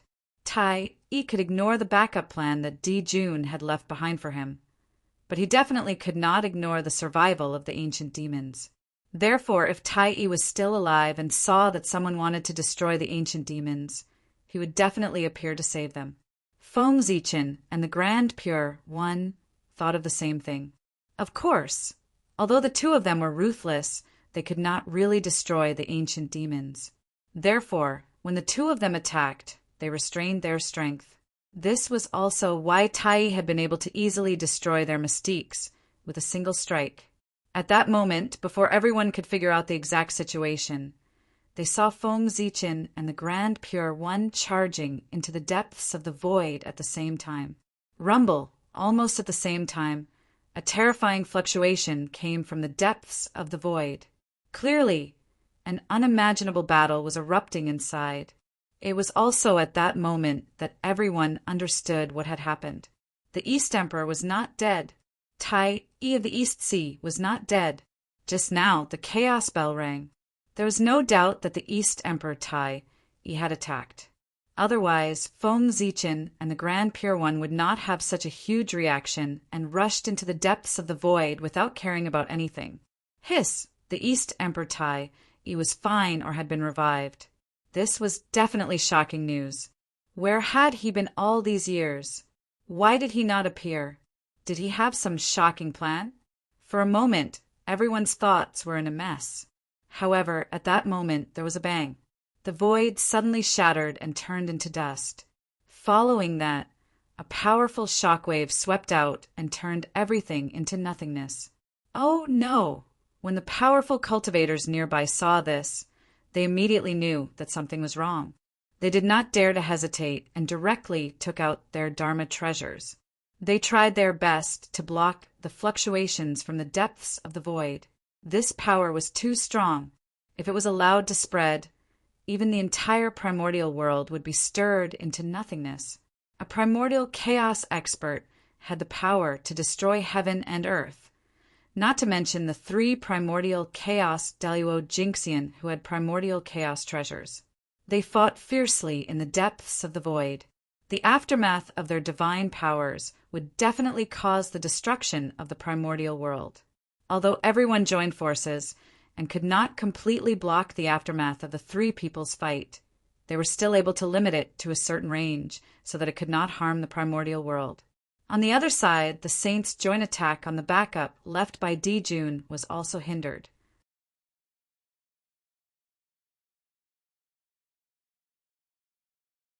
One could see that when the Saints' divine powers fell, the figure of a Taoist slowly appeared in the center of the endless Tao patterns. In an instant, an unparalleled amount of energy permeated the air, shattering all the Saints' techniques and turning them into spiritual energy that dissipated in the air. That Taoist was Tao ancestor Hongjun. The treasure that Dijun had obtained from the treasure-snatching rock played a role at this moment and blocked the divine powers of the Saints. It was also at this moment that the great battle in the depths of the void suddenly stopped. 3 indomitable figures appeared in front of everyone. One held the bell of chaos, one held the Taiji diagram, and the last held the vast seal. They stood in the void respectively, and the vast aura spread out from their bodies, suppressing the past, present, and future. They were Feng Zichen, the Taiching Saint, and the Donghuang Tai. Fellow Taoists, it's been a long time. Tai of the East Sea looked up at everyone and greeted them. Greetings, Taoist brother Tai. Everyone hurriedly returned the greeting. Only the saints, Feng Zichen, Great Emperor Ziwei, and a few others looked on coldly and did not say a word. Taoist brother Tai's welcoming ceremony is really grand. After greeting everyone, Tai said to the Taiching Saint. Then, without waiting for the Taiching Saint to reply, he turned his head and said to Feng Zichen in an admiring tone, "The poor way of the Zichen clan of the human clan remembers you. I didn't expect that you, who was easily defeated by me back then, would have grown to the point where you can stand shoulder to shoulder with me." After he finished speaking, Tai couldn't help but sigh a little. Back then, when he met Feng Zichen for the first time, he had severely injured him with a casual blow. And when he met Feng Zichen for the second time, the other party was actually able to contend with him for a short time with the help of the chaos formation. Now that he thought about it, he still found it unbelievable. Now, it was the 3rd time that Tai and Feng Zichen met. It was also this time that Tai was greatly shocked. The young man of the human clan of the past had actually reached this step. Without relying on any external forces, he could compete with him with his own strength. Such talent was truly frightening. After being flattered by Donghuang Tai, Feng Zichen couldn't help but feel a little proud. However, he didn't show it. Instead, he said with a serious face, "6th heaven of primordial chaos! Your Majesty Donghuang's strength is still amazing, as expected of the number 1 expert of the primordial world." That's right. The strength that Donghuang Tai currently displayed, was at the sixth heaven of primordial chaos. It was still terrifyingly powerful. Among all the saints, only the Taiching saint could suppress him in terms of cultivation realm.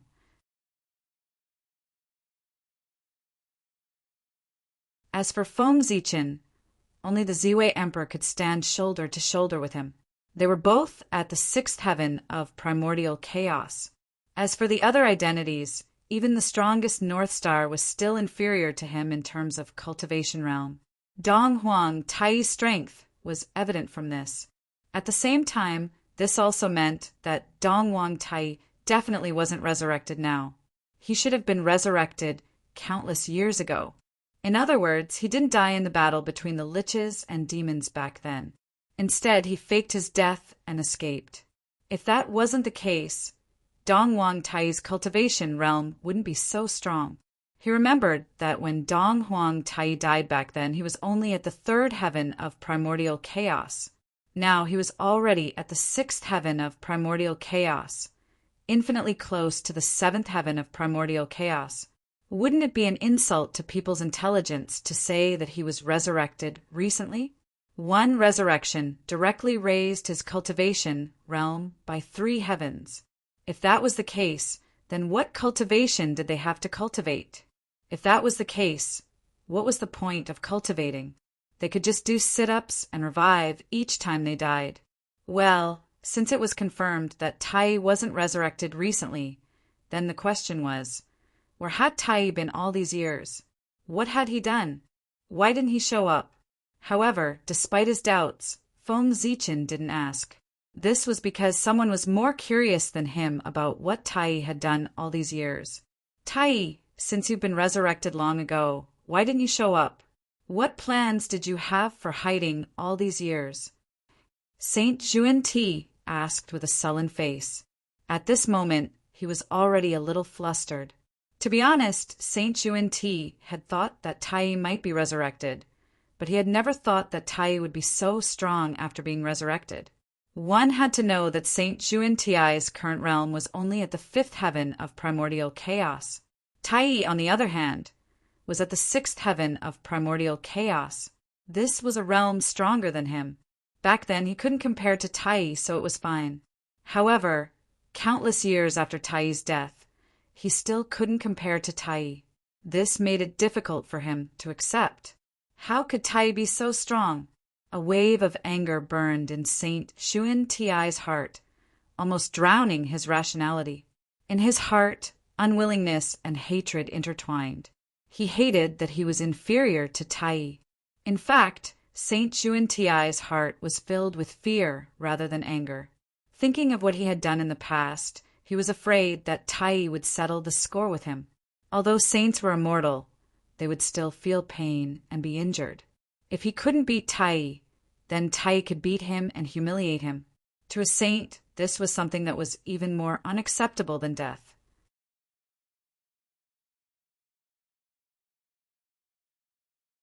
Dong Huang Tai looked at Saint Juan Ti meaningfully and said slowly, "Fellow Taoists, don't worry. Fellow Taoists, please rest assured. Although I've been resurrected for some time, I've been lost in the chaos and can't find the way back to the untainted land." It wasn't until recently that she vaguely sensed the coordinates of the primordial world and embarked on the way back from the vast chaos. Speaking of which, it's a coincidence.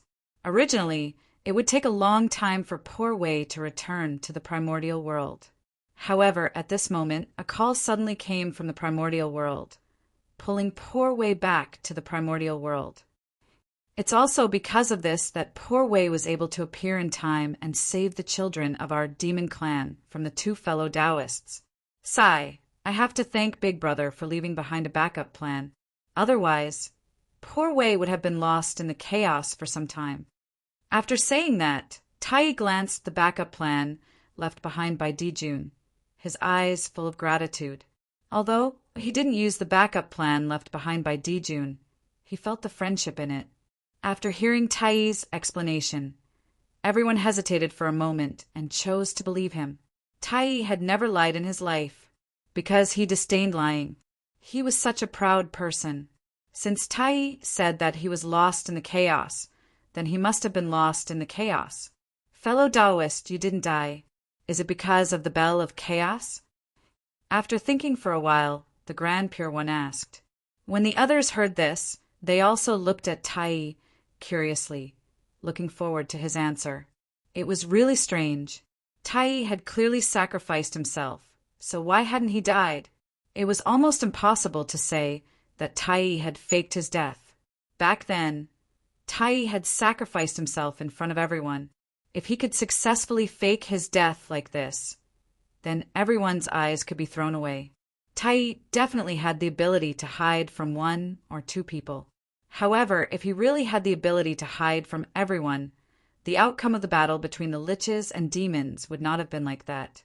Since he didn't fake his death, why did Tai revive so quickly? Everyone was very curious about Tai's resurrection method. Such a good resurrection method might be used one day. How could everyone not be curious? That's right, it's the bell of chaos. It was it who protected me and allowed me to survive the battle between the liches and demons. Nodding, Tai told everyone about his experience. When he sacrificed himself and transformed into the gate of the liches, Tai also thought that he would definitely die. However, he didn't expect that at the last moment, the bell of chaos would suddenly erupt with all its strength and protect a trace of his true spirit from being destroyed. Then, the bell of chaos brought his remaining true spirit through the barrier of heaven and earth and came to the great chaos outside the realm.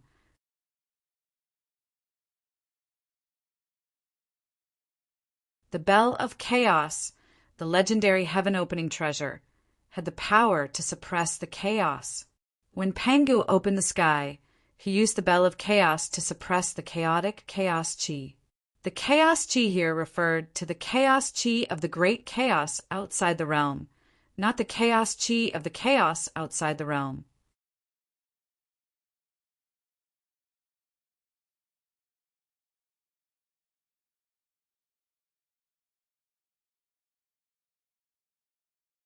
Chapter 755.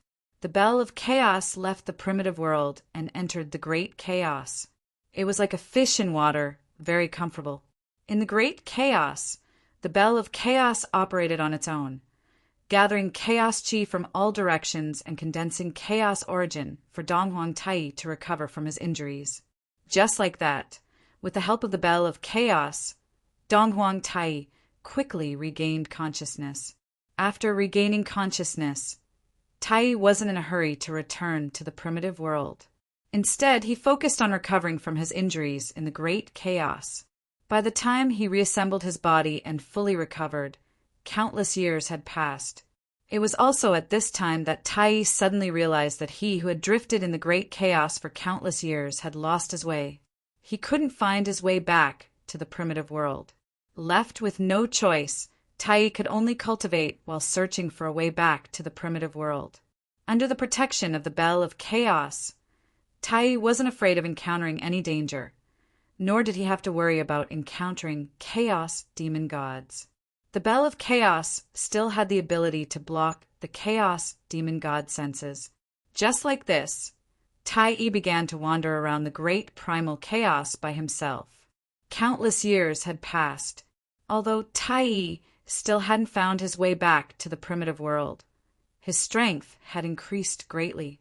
He'd ascended from the third heaven of primordial chaos to the sixth heaven of primordial chaos. Primordial chaos experts themselves were Tao. The process of them becoming stronger was to constantly improve their Tao. They absorbed knowledge from the myriad Taos to strengthen their Tao. Therefore, even in the chaos, Tai didn't have to worry about the great Tao being blocked. Without the heavenly Tao, he could directly comprehend the great Tao to improve his Tao. Of course, comprehending the great Tao was more difficult than comprehending the heavenly Tao. But this wasn't a problem for Tai. This was because his talent was very high. He was the strongest among the Khanate god fiends. With the help of the Bell of Chaos, it wasn't too difficult for him to comprehend the great Tao. Peerless talent and peerless treasures. It was because of these that Tai could improve so quickly and reach the sixth heaven of primordial chaos in the chaos. Moreover, the chaos didn't remember years. Only tens of millions of years had passed in the primitive world. But who knew how many years had passed in the chaos? Perhaps Tai had cultivated for hundreds of millions of years in the chaos to reach his current level. In short, as long as one didn't die in the great chaos, it was a great opportunity. As Tai spoke, everyone gradually fell into his story. They started to imagine what Tai had encountered in the chaos outside. At this moment, while everyone was distracted, Tai moved. He leaped and rushed directly to the crater of the volcano, where Jun's backup plan was.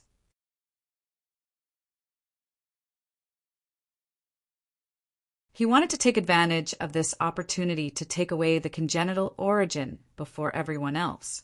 Those Kane essences were left behind by Jun to revive Tai. But now, Tai had been resurrected. Naturally, there was no need for it. But just because Tai couldn't use it didn't mean that the others couldn't. With so many Kane essences, any one of the almighty experts present could easily enter the realm of primordial chaos Daluo Jinxian. This was an opportunity to attain the Tao. Even if he didn't use it to attain the Tao, these Kane essences were enough for him to do many things. Just for example, resurrecting Jun. The power that could revive Tai could naturally revive Jun as well. This was because everyone knew that Jun was weaker than Tai. Now, the purpose of Tai's action to snatch these Kane essences was very clear. It was to revive Jun. Seeing that Tai was about to rush into the volcano, Feng Zichen, who had been paying attention to him, made his move. Go back! Raising the human Tao imperial seal, Feng Zichen smashed it fiercely at Tai. At the same time, Great Emperor Ziwei and Saint Taiching also made their move. The Zhouxing diagram and the Taiji diagram appeared at the same time. They each emitted earth-shattering fluctuations and blocked in front of Tai. In front of him was the Zhouxing diagram and the Taiji diagram, and behind him was the human Tao imperial seal. For a moment, Tai was in a situation where he was attacked from both sides. The Kane essences were right in front of him, but he couldn't get close to them. Among the three people who attacked him, other than Feng Zichen, who wasn't his match, the other two, whether it was Great Emperor Ziwei or Saint Taiching, were not weaker than him. They were even slightly stronger. With the three of them working together, even someone as strong as Tai could only barely resist 1 or 2 attacks. It was only a matter of time before he was defeated. Under such circumstances, it was simply a fool's dream for him to want to obtain those innate origins. Once again he was hit by the Taiji diagram and staggered. Tai struggled to support himself and suddenly roared at the sky. In an instant, an invisible ripple spread out in all directions with Tai at the center. Oh no, stop him! Seeing this, Feng Zichen and the other two thought of a possibility. Their expressions changed, and they pounced on Tai even harder. At the same time, the three of them didn't forget to yell at the 5 saints, "What are you waiting for? Hurry up and destroy that ball of Kane essences." As they spoke, another change occurred in the depths of the volcano. The ball of Kane essences trembled violently. Then a blurry figure could be vaguely seen, slowly emerging. Looking at its appearance, it was very similar to Tai's face. It was Tai's clone. That ball of Kane essences had been prepared by Jun to revive Tai.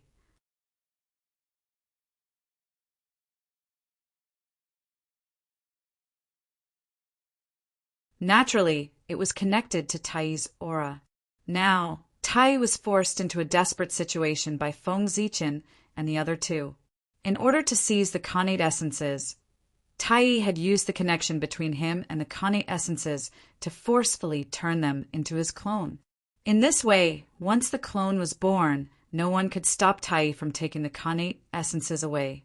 Thinking of this possibility, Feng Zichen and the other two's expressions changed drastically. Damn it! At this time, the saints also noticed the change in the Kane essences, and their expressions turned ugly. Kill! Almost without any hesitation, The 5 saints joined forces and used their magical powers again, blasting toward the connate essences. At this moment, only the sages dared to make a move. The great mediums did not dare to make a move at this moment. Tai's ferocious name was deeply imprinted in their hearts. In ancient times, Tai had killed the most great divine ability masters. Where do you think those connate essences came from? More than 80% of them were killed by Tai. How could they not be afraid of such a ferocious person? Rumble. The 5 saints' magical powers blasted over, but the phantom of the Tao ancestor waved his hand lightly and destroyed those magical powers. The 5 saints' attack missed once again. However, they weren't discouraged. With a shout, the 5 saints mobilized their magical powers again and used their magical powers to attack again. Although the magic treasures left behind by the Tao ancestor were powerful, they weren't the Tao ancestor himself. There was a limit to how powerful they were. It was fine if they could block 1 or 2 attacks, but could they block 3 or 4 more? Boom! Boom! Boom! Magical powers blasted over, and the phantom of the Tao ancestor became fainter and fainter until it finally disappeared. At this time, without the phantom of the Tao ancestor blocking, the saints' magical powers hit the connate essences. Rumble. With a loud explosion, the innate source shattered and turned into fragments that filled the sky, about to merge with the world. However, at this moment, huge roots suddenly stretched out of the void and swept toward the broken connate essences. It was the world tree. It was the world tree. With so many connate essences, wouldn't it be a waste if they were allowed to merge into the world? It was better to be swallowed by the world tree and become a resource for its advancement.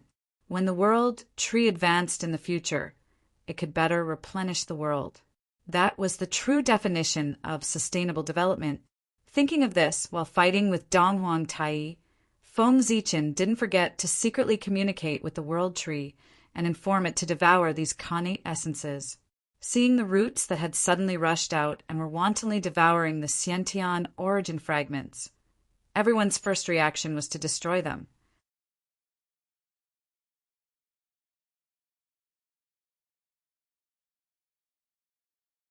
However, the moment they attacked, everyone suddenly recognized the origin of the world tree. Oh no, it's the world tree. Stop quickly. Don't hurt it. Otherwise, we'll be in big trouble. Amidst the exclamations, everyone quickly stopped, but they didn't dare to attack the roots of the world tree. As everyone knew, the world tree was the only chaos spiritual root in the untainted land and was also the foundation of the untainted land. It was also an object of great importance to the heavenly Tao. If they hurt it, they would have to face the wrath of the heavenly Tao. In an instant, even if they were killed, they would lose a layer of skin. Even if they attacked a saint, they couldn't attack the world tree.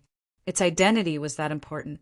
In the eyes of the heavenly Tao, the world tree was much more precious than a saint.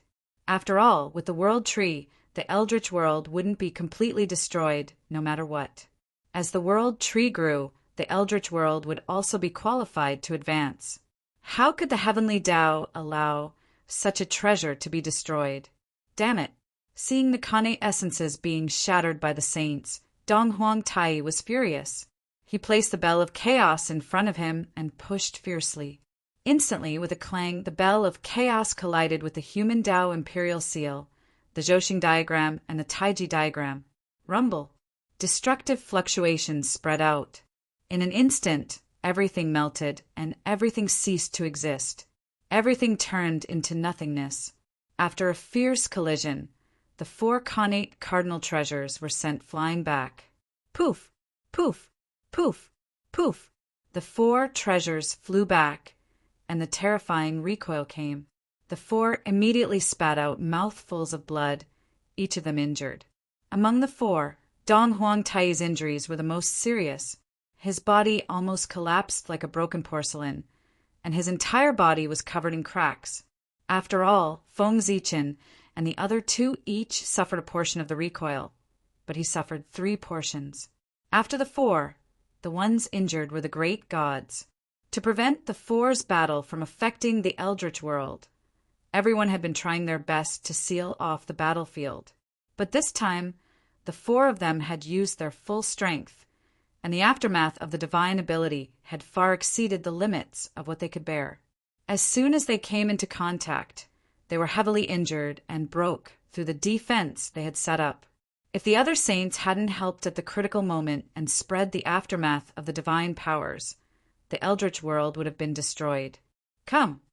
Using the opportunity of being sent flying, Dong Huang Tai finally came to the depths of the train. He waved his sleeve and began to compete with the Tree of World for the fragments of the connate origin. At this time, every time he collected a fragment of the connate origin, it would take less time for him to resurrect Di Jun in the future.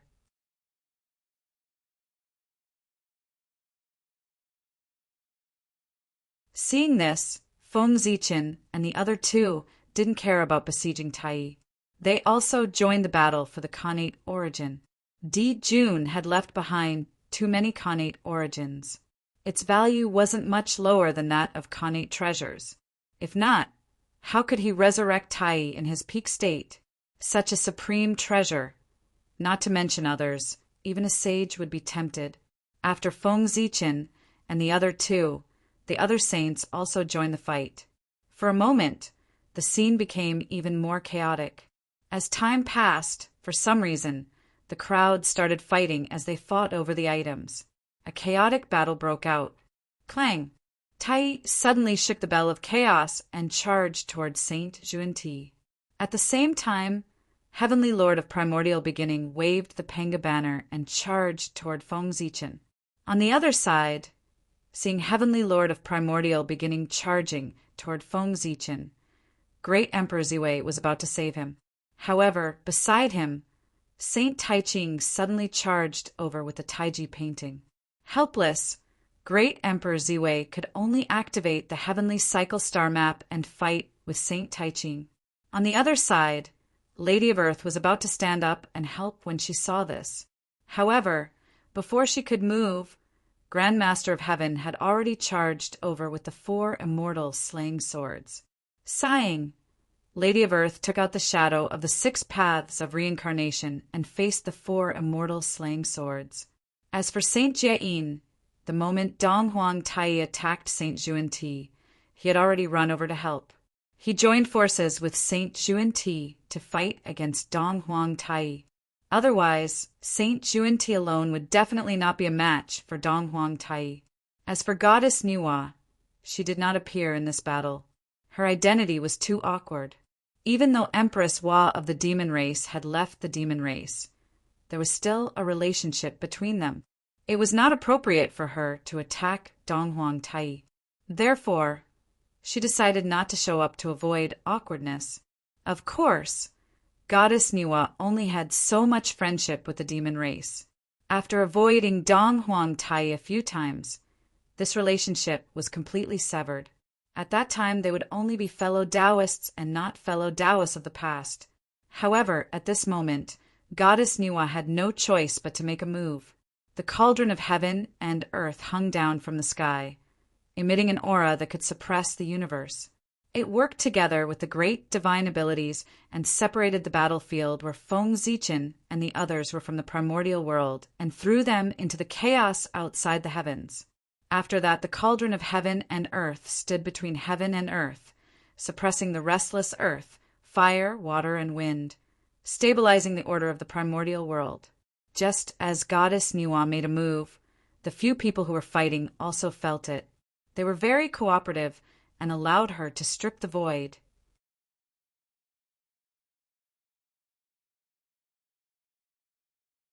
It was precisely because of this that Goddess Niwa and the others could so easily separate the battlefield from the primordial world.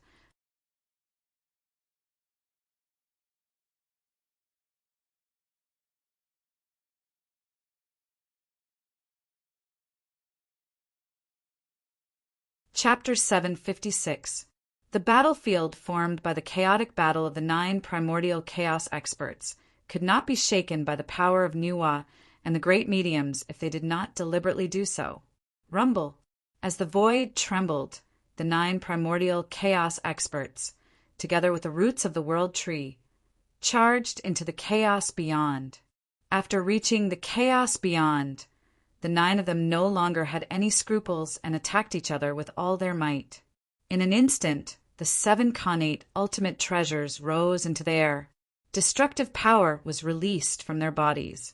Even the chaos in outer space couldn't withstand the pressure and shattered with a loud bang. The chaos beyond was shattered and worlds were born. One after another, powerful and vast worlds emerged from the chaos beyond. Then, before they could fully form, they were destroyed by the aftermath of the 9's battle. As the 9 of them fought, countless worlds were born and destroyed. The scene was extremely terrifying. In the blink of an eye, several years had passed. At this point, the outcome of the battle was beginning to show. The first to fall was Feng Zichen, who was fighting with the Heavenly Lord of Primordial Beginning. He was reincarnated and his strength had not reached its peak. In addition, the human emperor's fate was not complete. His strength was only at the early primordial chaos level, roughly comparable to the 3rd sky of primordial chaos. On the other hand, the Heavenly Lord of Primordial Beginning was at the peak of the 5th sky of primordial chaos. The difference in strength was not too great, but it could not be taken lightly. As a result, Feng Zichen was constantly suppressed by the Heavenly Lord of Primordial Beginning. Bang, once again, the 10,000 spirit crown was knocked askew by the Heavenly Lord of Primordial Beginning. Feng Zichen was completely enraged. He made up his mind and suddenly affected the fate of the human race and the celestial court. In an instant, Xianhua trembled and descended into the chaos beyond. At the same time, the fate that represented Emperor Gaochen in the celestial court also shook and turned into a Gaochen divine beast, pouncing into the chaos beyond. With the 2 great fates of Xianhua and Gaochen, Feng Zichen's aura skyrocketed from the 3rd sky of primordial chaos to the 6th sky of primordial chaos. Kill! Feng Zichen's realm skyrocketed, bringing unparalleled power to Feng Zichen. He held the Zichen sword in his hand, derived the connate sword Dao, and brazenly attacked the Heavenly Lord of Yuanshi. Seeing that Feng Zichen had summoned the luck of the human clan, the Heavenly Lord of the Origins' eyes lit up. He pushed himself to the limit and desperately activated the Panga banner to fight him. Boom! Boom! Boom!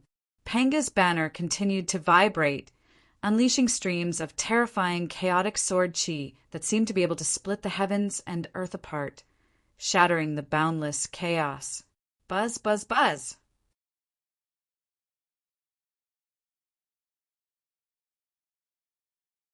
The human Tao Emperor's seal shook violently, producing endless chaotic energy.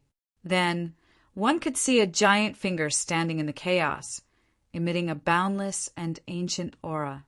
It was like a heavenly pillar that could suppress the past, present, and future. Rumble! Panga's finger and the chaotic sword Qi clashed fiercely within the chaos, causing endless ripples to appear. A greater thousand world was quietly born. Break for the poor way. Suddenly, a look of madness appeared on the Heavenly Lord of the Origin's face. He completely ignored Feng Zichen's attack and would rather risk injury to rush in front of him. He raised the Panga banner high and viciously stamped it on Feng Zichen's body. At the same time, Feng Zichen gripped the human Tao Emperor's seal and viciously smashed it on the Heavenly Lord of the Origin's shoulder. An inexplicable change occurred. The 2 of them completely abandoned their supernatural powers and fought in close combat with connate treasures in hand, like scoundrels in the marketplace. If you hit me with the Panga banner, I'll hit you with the human Tao Emperor's seal. If it weren't for the terrifying ripples around them that caused the chaos around them to disintegrate layer by layer, they would really be like 2 mortals fighting each other. There was no elegance to speak of. Ah! Suddenly, a miserable cry rang out. The Heavenly Lord of the Origin's right arm had been smashed off by Feng Zichen's human Tao Emperor's seal. Uft! Blood rained down as the primeval lord of the origins' right arm flew high into the chaos and fell into the greater thousand realms that had just been born. At the same time, Feng Zichen wasn't in a good state either. He'd taken a series of heavy blows from the Panga banner. Shocking cracks had already appeared on the myriad spirit crown that protected his body. His body was also on the verge of collapse. But this wasn't enough for Feng Zichen to be moved. Compared to the primeval lord of the origins' broken arm, this loss was still too light. What Feng Zichen found hard to accept was that the human fortune within him was showing signs of instability under the primeval lord of the origins' ferocious attacks. One could see streaks of terrifying chaos sword chi surging within the human fortune, wantonly destroying everything around them. The Panga banner was a treasure that the Panga had used to destroy the chaos and create worlds. If it could even break through the chaos, then the human fortune would be even less of a concern. In the primeval world, there was almost nothing that the Panga banner couldn't break. The reason why Feng Zichen's injuries were lighter than the primeval lord of the origins was because when the primeval lord of the origin attacked him, his main target was the human fortune in his body, not him. Why was the primeval lord of the origin obsessed with attacking the human fortune? For a moment, a doubt appeared in Feng Zichen's mind.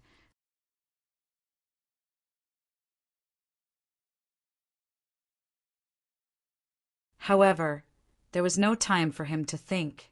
While he was deep in thought, the terrifying chaos sword chi suddenly erupted, stirring up waves of destruction and shattering the human fortune into pieces. Boom! The human fortune in Feng Zichen's body exploded, turning into light spots that filled the sky and overflowed from his body. At the same time, Feng Zichen's aura began to fall from the sixth heaven of primordial chaos to the perfected fourth heaven of primordial chaos. Attack! Seeing that the human fortune was shattered and gushing out of Feng Zichen's body, the Grand Pure One suddenly shouted. He actually abandoned the Ziwei Emperor and rushed towards the human fortune. On the other side, after hearing the Grand Pure One shout, the Grand Master of Heaven also abandoned the Lady of Earth and rushed towards the human fortune. They were going to plunder the human fortune. However, how was that possible? Fortune was an invisible thing. It could be seen but could not be touched. It was a power of will, and all power was displayed at the level of will. If one did not obtain its approval, it would be difficult to shake it at all, let alone plunder it. If fortune was really so easy to plunder, the saints would not have to spend so much effort scheming against the human race. They could just snatch it, not to mention the 5 saints joining forces. Even if the 3 pure ones joined forces, there were only 2 or 3 people in the primeval world who could contend against them. If they really wanted to snatch it, who could snatch it from the 3 pure ones? Fortune could not be snatched by force. However, why did the saints still do that when they knew that? Although Feng Zichen did not understand this very well, he knew that since the saints had taken action, they naturally had their reasons. They would not do something that they were not confident in. That meant that the saints had a way to plunder the fortune of others. Feng Zichen could not figure out what it was exactly. However, no matter what the saints' method was, he was right to stop them. With a thought, Feng Zichen was about to condense the human fortune again. However, the human fortune had just been shattered, and its power was too scattered. For a moment, it did not respond to his orders. Seeing this, Feng Zichen hurriedly took out the human Tao imperial seal. He wanted to use the treasure of the human race to collect the shattered fortune of the human race.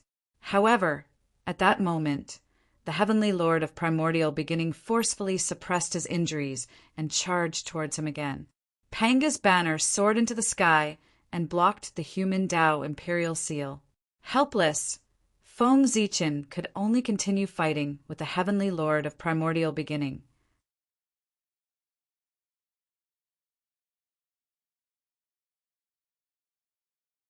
However, just as he was fighting with the heavenly lord of primordial beginning, he did not forget to use a secret technique to contact the 3 sovereigns and 5 emperors, instructing them to collect the shattered fortune of the human race.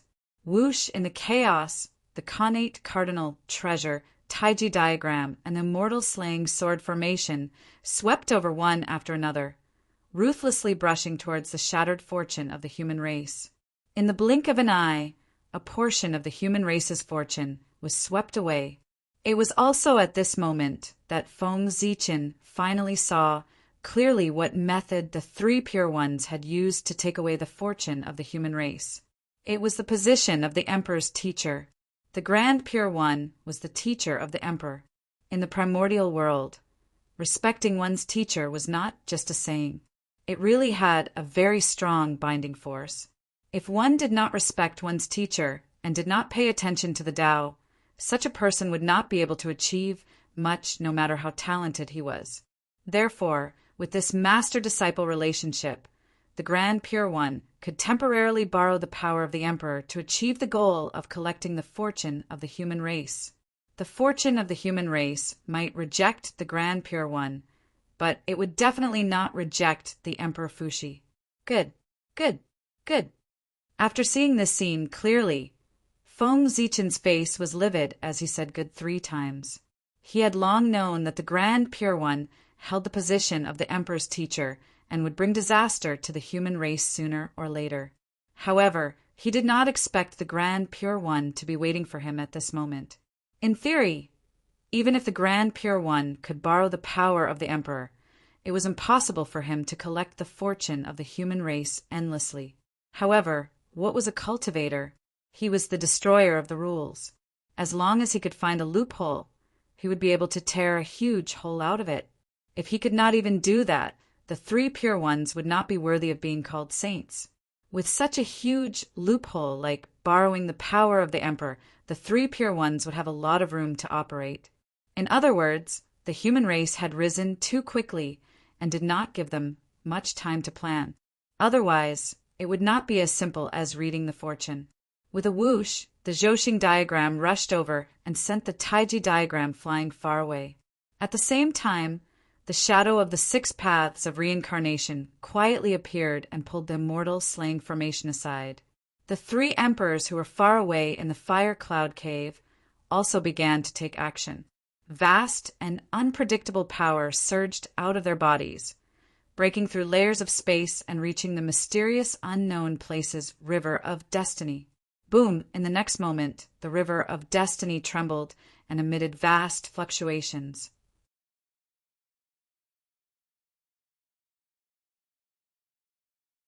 After sensing this fluctuation, the shattered fortune of the human race suddenly surged into the void and disappeared. It had already returned to the river of destiny, the fortune of the human race. Feng Zichen no longer had any scruples in his heart. He charged toward the heavenly Lord of primordial beginning without caring about anything else. Because of the disappearance of the human race's fortune, Feng Zichen's realm fell from the 6th heaven of primordial chaos to the 4th heaven of primordial chaos, and his strength was much weaker. However, the heavenly Lord of primordial beginning's condition was not good either.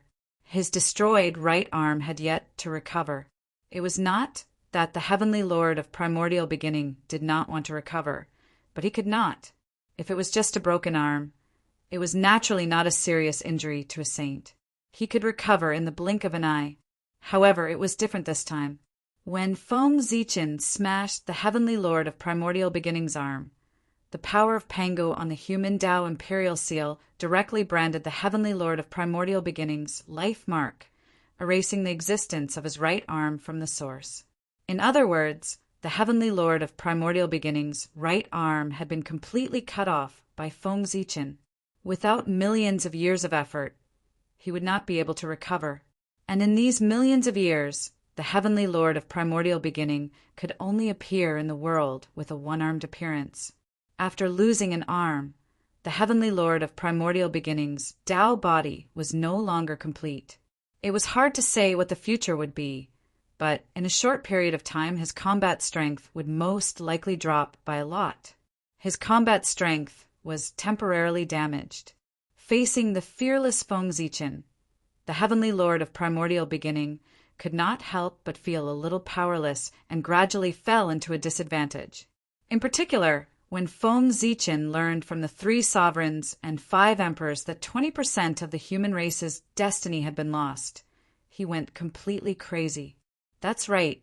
In that short period of time, the Grand Pure One and the Grand Master of Heaven had taken away 20% of the human race's destiny. "Ah!" he shouted in a deep voice, and the aura on his body suddenly soared again. In the endless starry sky, the Gaochen Imperial Star shone brightly. An incomparably vast origin power surged out and poured into Feng Zichen's body through the connection. At the same time, the connate sword Dao drooped down and turned into a ball of hazy light. It merged with the Zichen sword in Feng Zichen's hand and the myriad sword illustration.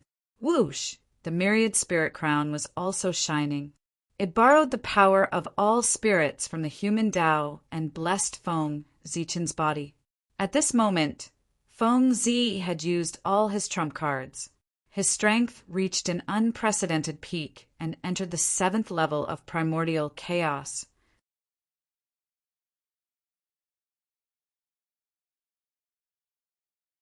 Then he took a step forward and brazenly charged toward the Grand Pure One. Die!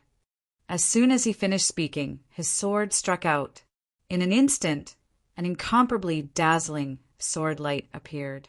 It was extremely resplendent and illuminated the entire chaos. Whoosh! Under the envelopment of the sword light, the entire chaos outside the sky seemed to have fallen into daytime. It was a vast expanse of whiteness. Oh no! Seeing the sword light slashing over, the Grand Pure One activated the Taiji painting and the heaven-earth mysterious yellow pagoda without hesitation to protect himself. Bang! The sword light swept over and sent the Taiji painting flying.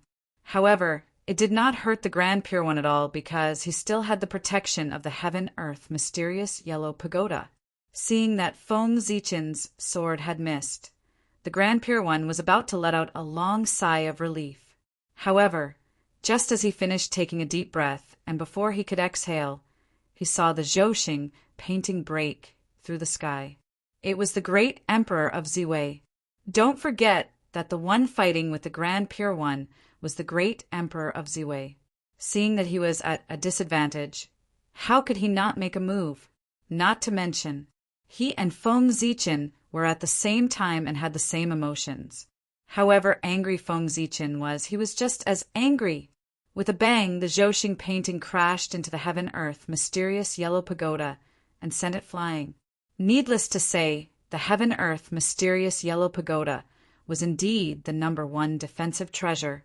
After being hit by the Zhouxing painting, it was only sent flying and did not suffer any damage.